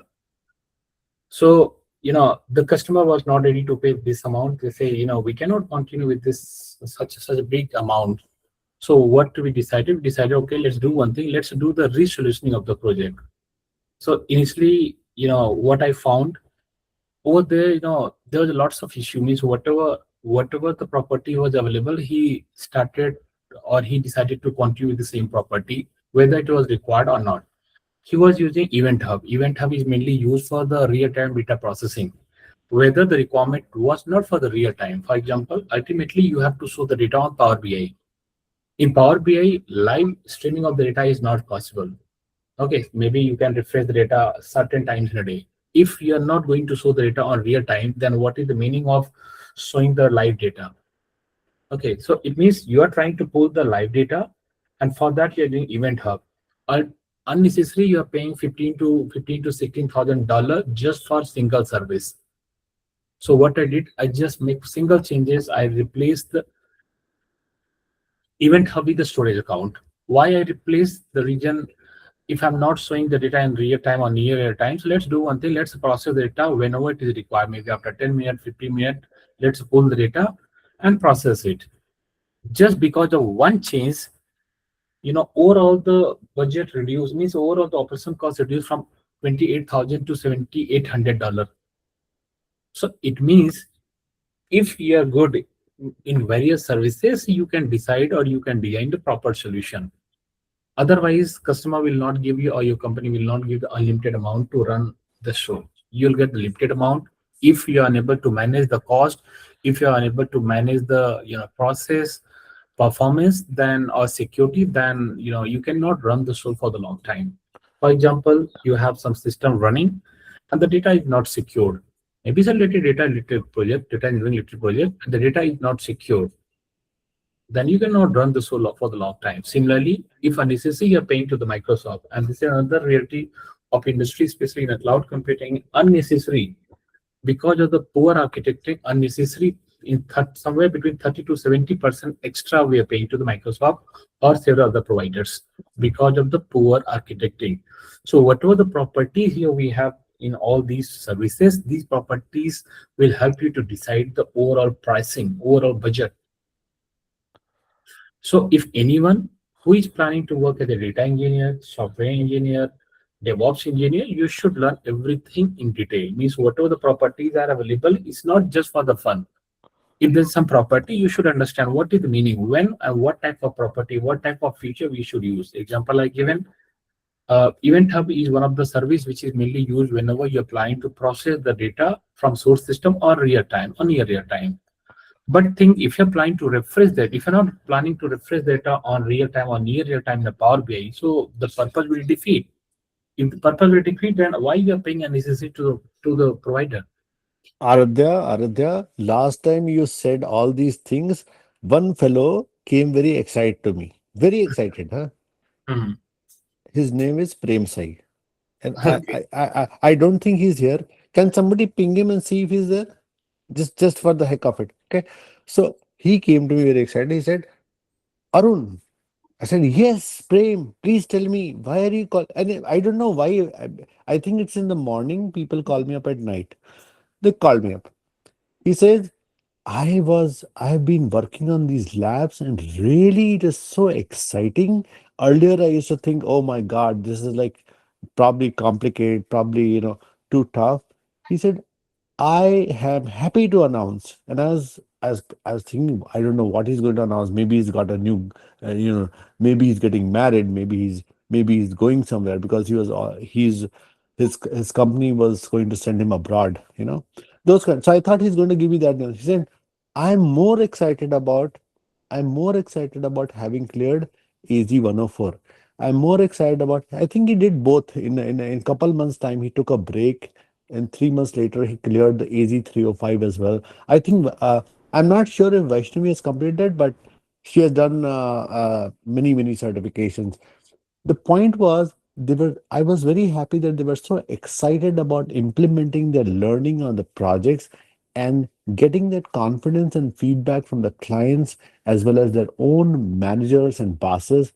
They're becoming so important to their own companies. They're becoming kind of indispensable. On one hand, Surya and I were talking, Radhya. On one hand, we have people who can't even secure one job. Their resume is not getting accepted. On the other hand, in the COE, people are getting multiple offers. At an average, it's like 3 to 4 offers. Majority of the people are getting, and we are not talking out of air. We have examples in front of our eyes. Examples, hardcore examples, right? Anyhow, I what I want to do now is, but thank you, Adya, for sharing that feedback. And I would love if Prem can join us next time, sharing his experience sharing session. I want to put a difficult question to Vaishnavi, which I was going to ask, but I'm going to pose the same question to Surya also, and I want to talk to Surya as somebody who has been into cloud space as well as the data space, right? Because remember the purpose of this whole seminar today. Think about that for a moment. My question, should I, Vaishnavi, Should I ask Surya first and make him uncomfortable, or should I make you uncomfortable first? Please tell me. Your choice. Is that a trick question? Because if I said Surya, would you go with me first? Because I It want to dep say Surya. it depends. See. I have to have fun and take my revenge from all the bluebird bloods, no, who made me also do read so much. They You make can me have read asked every Surya single to night. go first himself directly. All right, fine. So Surya first, but I'll ask the same question to you also, because the reason I ask this question is because this will really address many questions that people have. I can see one question in the chat box also. So I'm asking their question in a different way. Okay. Surya, ready?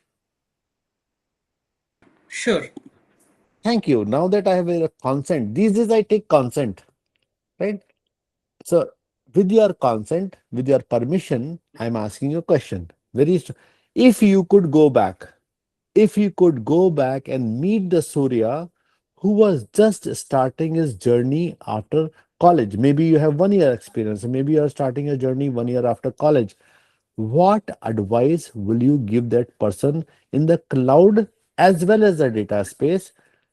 What message would you like to leave with everyone watching or listening to us today who hope to have a similar transformation Uh, like Vaishnavi?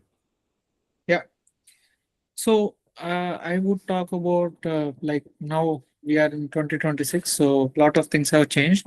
So today, if I were to start my journey, what I would do little differently would be like first of all, it is not going to be like something short term you upskill and go. Think of it like preparing for a government exam, or think of it like preparing for like doing a master's course, right? So where you learn multiple things. So I would learn everything holistically rather than narrowing my focus only to one or two things. So initially I used to have this impression, I mean, I used to have this opinion that we have to learn in a very structured way, and also we have to go step by step like that. And of course that is good to maintain certain pace and to upskill. But what I realized was, whatever we are choosing, whatever we have decided to choose and learn, we have to be very careful, right? That combination, whatever I'm talking about. So initially I was like little lost, I would say, back when I started. So few things I could have actually learned differently. So I'll give you an example for that. Initially, what I thought was, okay, if I want to learn data engineering, then probably I need to become an expert in Python, or I need to become an expert in programming. Now that might be true. Like this example, I always keep giving to people all around. Now, if I ask any of you, right, do you know English? Now, all of us will say, yeah, we know English. And we converse in English. And throughout this session, we are only talking in English. But if I suddenly ask you, okay, can you tell me what is present continuous tense? Or if I ask you something related to English literature, I'm sure many of us will not be able to answer, including me.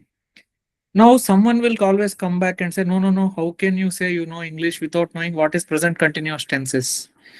I would argue in the opposite way. I would say that, are you able to crack the interview? Are you able to communicate effectively to the other person such that other person is able to understand what you are saying? Is learning grammar important, or is learning how to speak in English such that you are able to do your day-to-day job is more important? So lot of times what happens is we forget there is a purpose and we get deviated.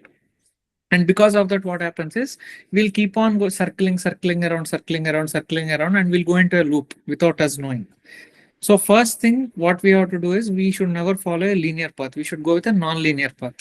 So that again, go back and refer to the example of English I told you. Now, just to extend to whatever I just said, English has total 5 lakh words which are there. Now, when you theoretically think about it, you cannot even say you know English until you learn at least 3 lakh words, at least 50% of it. But is that the reality? How many words do we know in English? Maybe 5,000 words or 6,000 words. That's even like 1%, or even less than 1%. what we know in real time, and we are able to manage, we are able to go for the interviews, we are able to communicate to the international clients, we are able to live in a globalized economy without any issues, we are able to operate our smartphones, we are able to upskill on all these technologies and all. Yes, but we know only 1% of the English. But that doesn't mean that we say, okay, I don't know English, I only know 1% of it. So when it comes to technology, also, what I realized was there are so many things to learn, but you really need to narrow down or you need to focus on the right combination. To know that right combination, you need mentors or you need proper guidance for that. So that is where I feel I would rather do certain things differently. So initially, I did focus on certain things which I could have reduced a lot. Maybe I could have done it in a more precise way. That could have actually helped me or saved me a lot of time. So whenever I feel, I mean, whenever I want to explain the same concept to other people, I always take that English example, right? The number of words or grammar rules and other things. So Mm. that is what I feel that I would do differently compared to when I started originally. Gotcha. Thank you. So having asked you this question, Vaishnavi, who is looking at your answer and smiling as usual, she might be thinking now the next question will be simple, but it will not be. It will be a different question altogether. But I will first give it to Aradhya to make his life also difficult. Okay, Aradhya, are you here? Yeah, Runa, yeah. Huh. So you were not expecting my next question because I never prepare people for my question. Okay.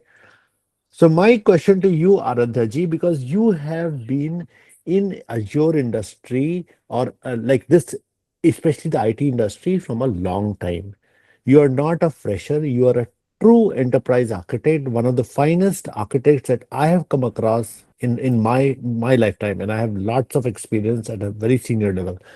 My question is, you have been there, when Azure was called Windows Azure, it was not even called Microsoft Azure, and you've seen the evolution and changes over a period of time.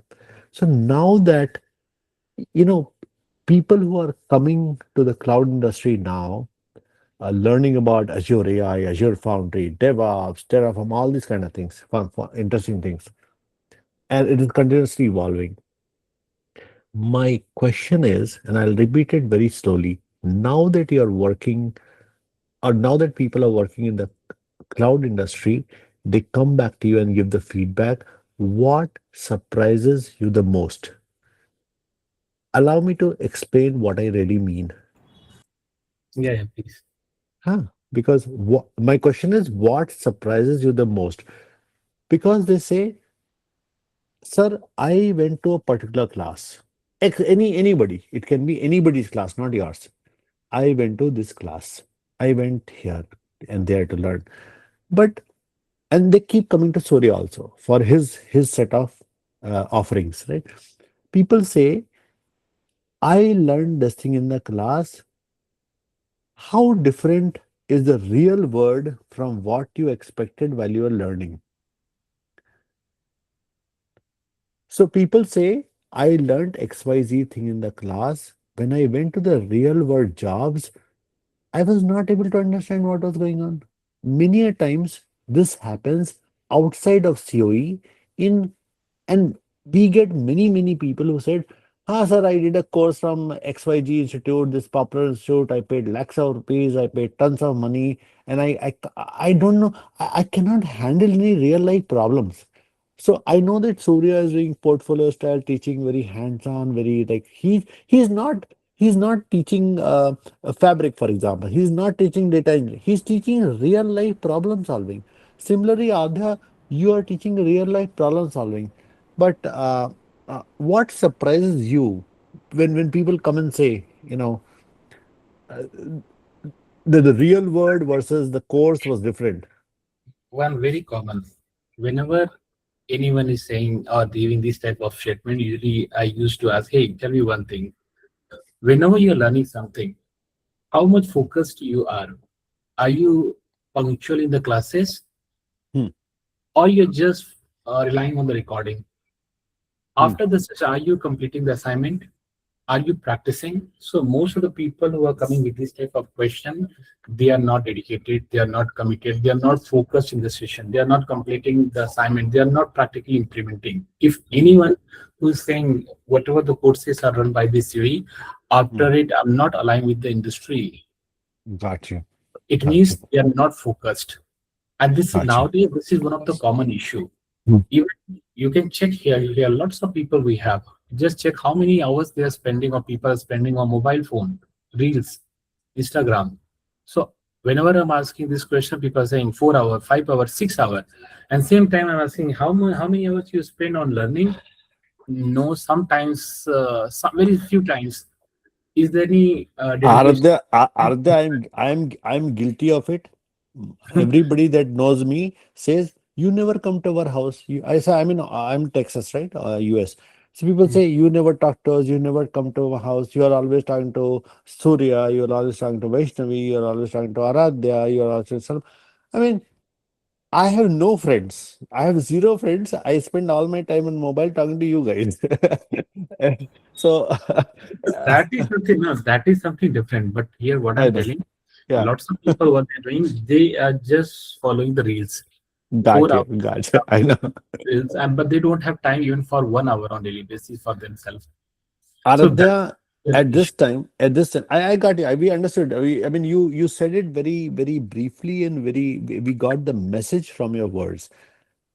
Aradhya, I told you, and I requested Vaishnavi to remind me, but I remembered. Please share with me this secret book that Vaishnavi was talking about. She referred to some secret book that you have which you prepare people. Yeah, I just want a glimpse. I don't want a whole detail. I just want a glimpse of this secret book that you're talking about. The secret things that you do. You have Sure. some Yeah, magical things. I will take half a minute there and then I'll switch over my conversation. I have one last question for her before we slowly close it down. okay, I'm sharing my screen. It is visible Hmm. to all of you. So Yes, first, sir. earlier there was a single book. Now we have several books. Oh my God, Arda, are you going to make me study these books? How difficult are these? I'm scared. Topic wise. Why? What is the purpose behind these kind of extra material? I mean, your Uh, class is already good. I see they're very good labs, but why these books? So I'll tell you the reason behind it. Firstly, I feel there are lots of people, what they are doing, they are just attending the classes. They are not preparing even student notes. They are Hmm, not doing the assignment. For them, what I'm doing, topic wise, for every day, suppose to the registration, after the session, whatever the important points or whatever the important question interview may ask during the interview, everything I'm documenting like this. hmm. You see, with all these example steps. So, okay, let's go with the random one. For example, suppose there's a topic traffic manager. In traffic manager, first, what is traffic manager? How exactly it is working? What is the architecture? What is the use cases? When you should use? When you should not use? What are different key features? Means almost everything what is possible during the interview people may ask. Everything I'm documenting here. It's a proper Wow. document for the student notes. So Aradhya, I'm jealous. I'm jealous of Vaishnavi and Surya and other students now because I haven't. Maybe I didn't pay attention. I haven't seen this book yet. I haven't. So I'll make it. I'm writing down my in my notes that today before I sleep, I'll take a look at a portion of this book, right? And try to understand from it. And I will reach out to you. I think whenever I reach out to you, every single time I talk to you, there's some new words of wisdom that I learned from Surya or you. So it's very nice to talk to you. So Um, yeah, similarly, what I do, I share around 22 to 24, student notes, which you can say is a book. Overall, if you combine everything, the total number of pages is around 400 pages. wow. So that's Apart from, pretty. It's very nice so that people feel completely confident. This is not a reading material. It's basically coming from what's being discussed in the classes. correct, It reinforces the learning. correct. Got you. So apart from it, we have another ebook available, which is called the Ultimate Azure Mastery Zero to Hero Intro Hmm, Guides. This is the hmm, books that Navi is referring.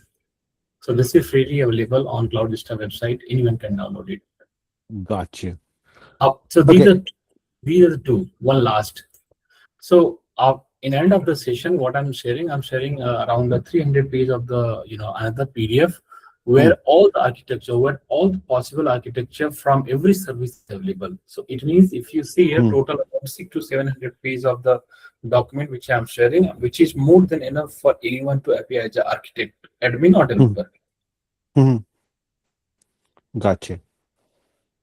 I know, guys, it's slightly getting late for many people, so I'll go back to Vaishnavi, ask my question that I promised her. Vaishnavi, are you there? Yes, sir. So, Vaishnavi, if you could go back in time, you remember time travel, right? Yeah. If you could go back in time and meet the Vaishnavi who was starting this journey, what advice would you give the Vaishnavi? What advice would you give her to that Vaishnavi who's just starting? What message you will leave with her? Two things. The first is following Surya's words. Linearity is not working anymore. It does not work. Um, Whatever you pick, you have a plan, and you're like, you pick a topic, you pick a role, and you think you will stick with it for the rest of your life. It does not work like that. It doesn't work even for the next 5 or 8 years.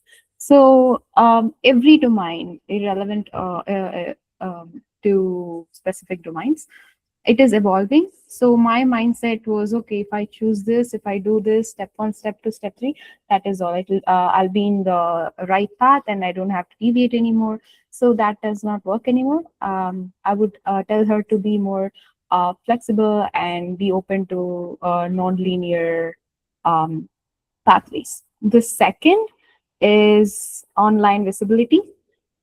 This applies to all the domains, data engineering, IT, any profession. Online visibility is very crucial for growth, and it does not matter if you're a college student or if you're a fresher or if you have 10 years experience, 30 years experience. Online visibility is something everyone should practice whenever they start something, wherever, even if they're not starting something, they should still have their profile visible publicly online, and what they are up to, what their work is, and everything. So yeah, these are the two advices that I would give her. Um, anything you would tell her about uh, mentoring at all, or that's not important? Mentoring other people, being a mentee or a mentor. No, no. Like some people they say, I don't know how to find a good mentor. Oh, you have to talk to people. You have to talk to people. First, when I joined COE, I was scared to talk to anyone because everyone looks, like Aradhya, the likes of Aradhya, Arun sir, in the so everyone's like they have decades of experience, and it is very intimidating when you first join. But once you start talking, you realize that they are great mentors and they are open to talking to you. So you have to get conversation started regardless of where they are, like how old they are or where they are. Oh, come I on, was scared. Vaishnavi. Is the other way around.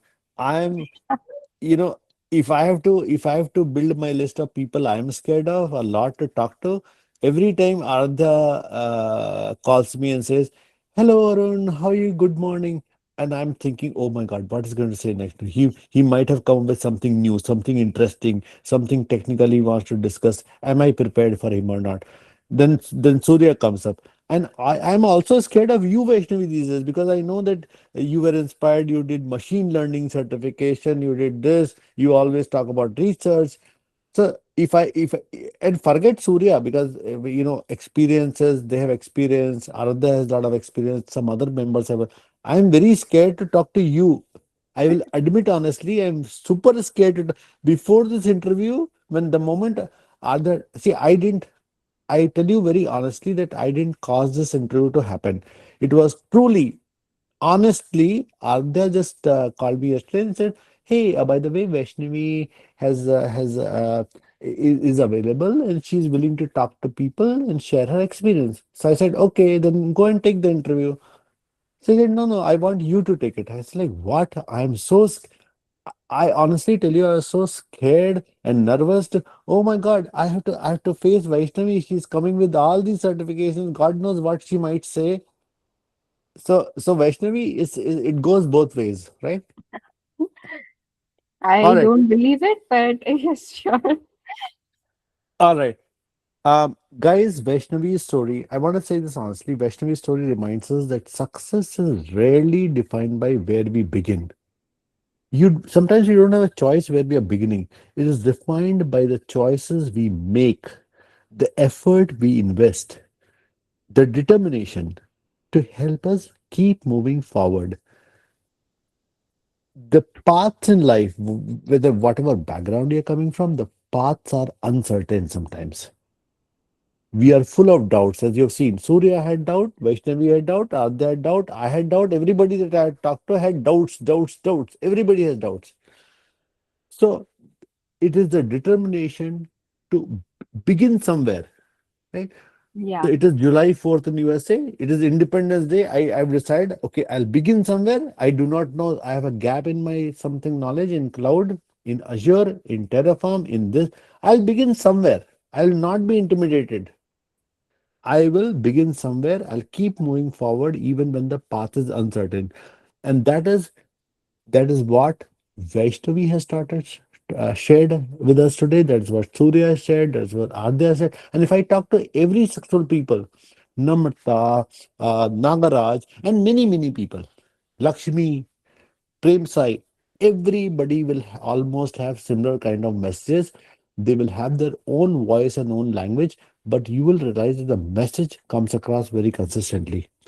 Vaishnavi, on behalf of everyone at the COE, and everybody who has joined us today. I truly thank you for inspiring people, right? And I personally wish you continued success. And I'm not saying it as a goodbye, Vaishnavi. I know that everybody who for example, Namrata moved to a new role. You're very dedicated, very focused, and you barely have time because you're not only working hard, but you're kind of navigating the continuing to navigate the culture and deliver to the milestones that you have. Plus, there are other responsibilities. So I understand that, and um, it is okay. It is okay to sometimes you know, be quieter and deliver first and then come back again and talk. Like, for example, Surya, every once in a while, he'll go deliver a conference, a seminar, or Sanjay, he'll deliver a conference, a seminar in Fabric Data Days, or other. Ardhya has been Ardhya has been asked by some universities to give them lectures to their students. So every once in a while, we all take a break and do different things, and that's okay. I really hope your journey gives countless people the confidence to take their first step. We are successful if our seminar together, right?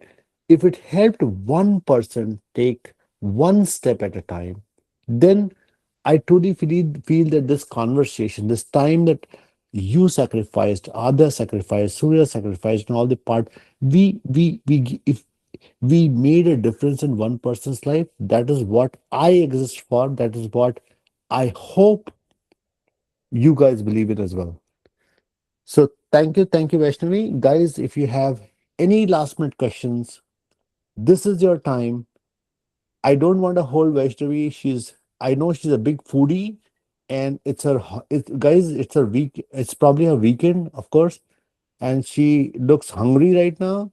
So, so please allow her to have her delicacies. Please quickly ask any last minute questions you have. Know that one more thing I want you to know that if you have any other questions, even if the seminar finishes, in the groups, in the COE groups, you can reach out to Aradhya for any question, whether you talk to Aradhya or Surya or myself. Uh, we will make sure that the questions reach the right people and you get the right answers. So, anyone, please go ahead.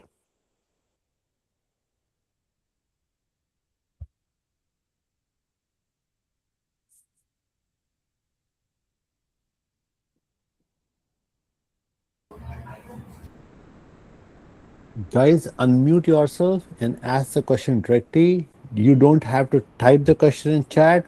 Vaishnavi is looking, she was smiling earlier. Right now, she is looking very, very hungry. You got to let her go to have her dinner or whatever time there is in India. So Priya, Pranav, Kalpana, Avina, any question from you guys? If you have any, then this is last minute. You can ask your question. No, Aradhya, we are good. After listening to everything, like earlier when I joined, I just randomly joined. I got to know, like I'm here to listen someone's story. But now, and at every step of the conversation that you people are having, now I'm realizing what I'm going to learn, or what I'll do with all these 40 3 months of course. Because see, you people are much younger to me. What you have achieved and what you are paving, the way you are paving the ways for others. Even this is not something that I'm here to give some testimony to you, because I don't know you at all. Zero knowledge of what this class is. I don't know anything. I just got the information from Surya, like I need to learn Azure for my career. But now I got to know that there is a lot to learn from you guys. Thanks. This session is really helpful for me. Okay, thank you. Thank you. I know Vaishnavi has that effect on people and Surya and Aradhya. I mean, these people surprise me every day. Sometimes I feel that I'm learning a lot on these people, you know. Yes, that I felt after half of our conversation, when I heard half of the conversation. Okay, anybody else quickly? One, two, three. Avina, what do you think? Did I know your friend Namta motivated you to join here? Did you enjoy hearing to Vaishnavi or Surya or everyone? Yeah, it was interesting to hear your journey and just the background that you came from. I'm kind of the same way. I'm still a fresher. I'm coming straight from a different background. So this is an interesting journey that I'll be on, and it's definitely motivating. So thank you for sharing your story, Vaishnavi. But Avina, Thank you you. because you're Namrata's friend, and she has gone through a drilling exercise with the COE, and now she's a data architect, cloud data architect. Please ask a question. You have given your feedback, and you said good things, and you said a thank you, and all that is pretty good. But I want you to ask an engaging question to any one of us. Anything.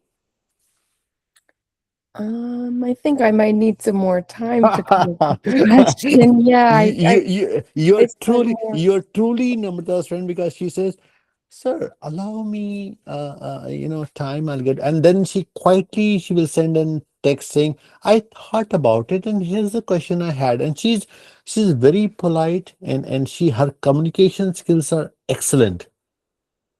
But thank you. It you say hi to her. You reminded all of us about her as well. Of I haven't course. spoken to her in a long time either. Um, Sure. Salman, Soni, Sridhar, Vinodji, Haripriya, my friend Dipanshu from Lucknow, Hi, Arun. Bardwaj. Does anybody have any comments or last minute questions? I'm going to give you 2-3 minutes to make up Vaishnavi, your can mind. you please share the LinkedIn Yes, profile? Yeah. sure. I asked Vaishnavi one day I went to her LinkedIn and I did not see her. It told me the host does not appear. And I was totally disappointed because I love to see her.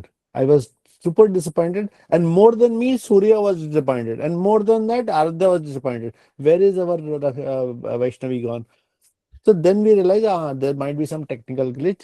Her portfolio also was missing. Guys, I say this with fun, but on a very serious note, guys, please understand that people like Vaishnavi, people like Namta, people like Aradhya, these people are really, really busy. So just getting the job or cracking an interview is a beginning thing. But these people have been given a very strong project to work on. They cannot disclose anything about their projects or the details of the clients. But these I know because I'm exceptionally close to pretty much the entire many people at the COE. I know that the projects have deliveries, milestones, and these people cannot spend. A lot of people reach out to them and say, "Hey, can you spend 1 hour? Can you talk to us?" Yes, they will be very helpful. Come attend the seminar. Come, talk to us when we ask you, or write the questions in the groups. But it'll be very unprofessional to call somebody at any hour in the night or any hour in the day, because these people have full-time jobs. They are really really busy. The client work that they have is tough. The expectations are very demanding, and not only they're working hard, they are having to, some of them, for example, I know Vaishnavi has to manage her, the cooking, the food, and many, not just Vaishnavi, many people are in this situation where they have to manage their lives, manage their activities. um, Also, they need to be continuously upgrading, because in today's era, upskilling yourself is the only solution. Even though you know a lot, you have to upskill a little, even if it is 15 minutes every day. And I hope Nila is listening, because he believes in it. 15 minutes every day will make a difference. If you are not willing to spend even 15 minutes to half an hour every day in upskilling, learning something new, then you might have written. Nobody else is going to cause a layoff. Nobody else is going to cause anything in your life. It is you yourself who you will be laying yourself off even before others can do it. Guys, so please be responsible when you talk to people like Lakshmi, Ardha, Surya. Be very respectful of the time that they can afford, because not everybody, some people can give more time depending upon the circumstance they're in. Some people are not able to give you so much of time. So don't. Sometimes people come back to us, and this is a very serious issue. Sometimes people come back to us and saying, "Hey, I wrote a text to Surya, but I didn't get a response. I wrote to him at 11 a.m. on Sunday morning or Monday evening. I wrote to him. He did not respond. Or Adya did not was not able to answer." And my first question to these guys is, guys, do you understand that the time that you wrote, he must be having a client call. He must be busy in a seminar, a global seminar that he's delivering. So have what I'm the message. My message is, have patience, guys. Have patience. Everybody's questions will be answered, but we are not sitting in an emergency call center, trauma center, where the moment you ask the question, the next minute some genie will appear and give you a response right away. So have some patience of, like, 24 hours, unless it is super urgent and you have the interview in the uh, you know same day. Please have Yeah, and patience, and and also they will like chat you. one small thing is sometimes people just ping hi and leave it. So first say hi, don't say hi and leave it. Give the Oh, complete sorry. context, share your screenshot. We can sometimes resolve in the message itself. We don't E- even have to connect sometimes. If it is exactly. anything related to connection, like for example, every time our at least my classes are done, as soon as the recording is stopped, I will stay back and we discuss further on all the doubts. I literally ask people to share their screen, resolve the doubts and all. If uh, something can be solved in the message itself, right. give the complete context and leave there. Don't simply ping hi. Is it right time to talk? Like, don't leave an open-ended question. Give the complete context and leave it there, and we'll get back as fast as we can. Yesterday, Surya, this is even more funny. This is adding more context to your stuff. Somebody reached out to us, or maybe Aradhya, or I don't know. So what they were doing is, they left a voice message, right? And it's great to leave a voice message, and we'll be able to address and answer it as and when we find the earliest possible time, right? Is it okay, right? So now This person left. Now, Aradhya, so for example, if I leave a message with Vaishnavi, if I call her today to thank her for her, help today, and if I leave a message in Gujarati, is it, will she understand anything? Because she does not know that language. She knows English, she knows Tamil, she knows perhaps other languages, but she does not know Gujarati. If I leave a message to her, she won't understand. People are, and we are okay, but please use basic English to send us a message. Yesterday, that message was in, I think it was Tamil or Telugu. I was going to call up Vaishnavi and I was going to say, here, I'm forwarding you a message. Can you please decode this and help me understand what it means? So, guys, to Surya's point, to Adya's point, please be brief. Don't just say hi. Write the complete message in one text. Say that here is what here is the help I'm looking at. As soon as you get time, can you take a look at point number one, point number two, point number three? Write in points. Write the whole message, and please wait patiently, and we'll make sure that everybody's messages are answered.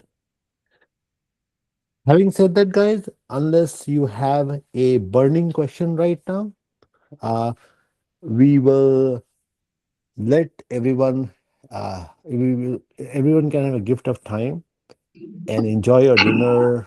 Uh, this particularly Sir, Vaishnavi, whose dosa is waiting for her. Yeah. Arun sir, good evening, sir. I'm Bharadwaj Sharma. So, in last minute, one question, sir. Huh. Sir, actually, I want to share my experience, sir, Azure this, according to the Azure Mastery course.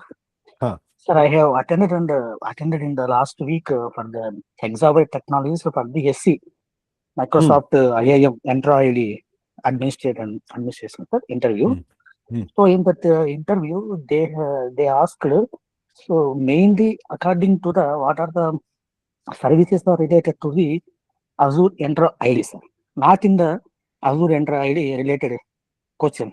They are mainly focused in the Azure admin question. Actually, in that interview, I failed, sir. By because I am only focused on SC 300 services, sir, like zero interest, zero authentication or authentication, Hmm. SSO, like that question. But they want who have more skilled on the Azure 104, Azure admin side, sir. Then And now, which is why people like Prem Sai told me that they are focusing on 104, right? So it depends on the when you get the JD must have and nice to have, you need to take a look at from the JD. Sometimes it gives you a clue on what the company is focusing on. And prior to the interview, you have to talk to some mentor or somebody, you have to get more idea. But so first of all, I want to congratulate you that you are sharing this in public. Surya also, whether it is Surya himself or whether it is any, we love people who are, see, if I keep talking about myself, I'm saying I'm great in this, I'm great in this also, I'm great in that also, everything I'm good at.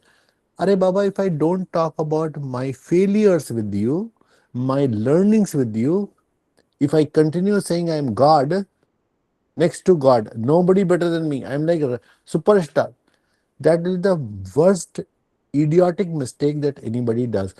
I feel that you are very brave. What thank you, I sir. don't want, I don't want to dismiss your question either.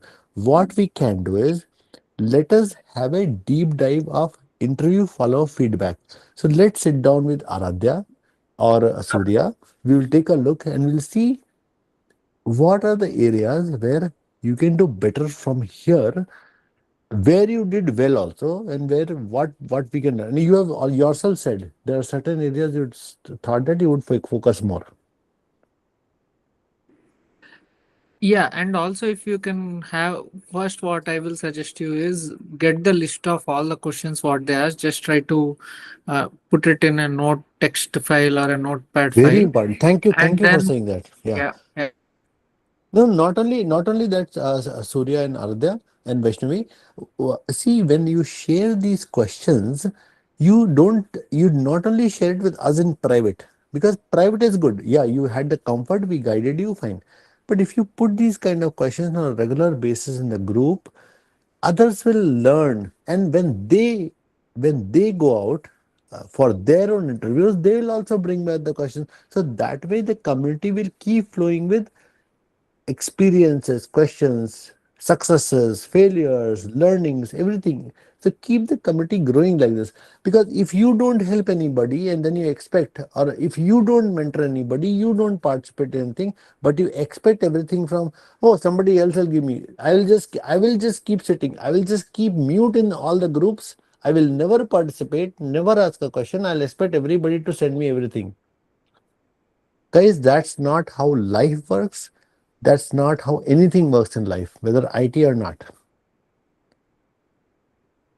Okay, so the message is, please share the interview feedback in the group, interview question in the group, so that everybody learns.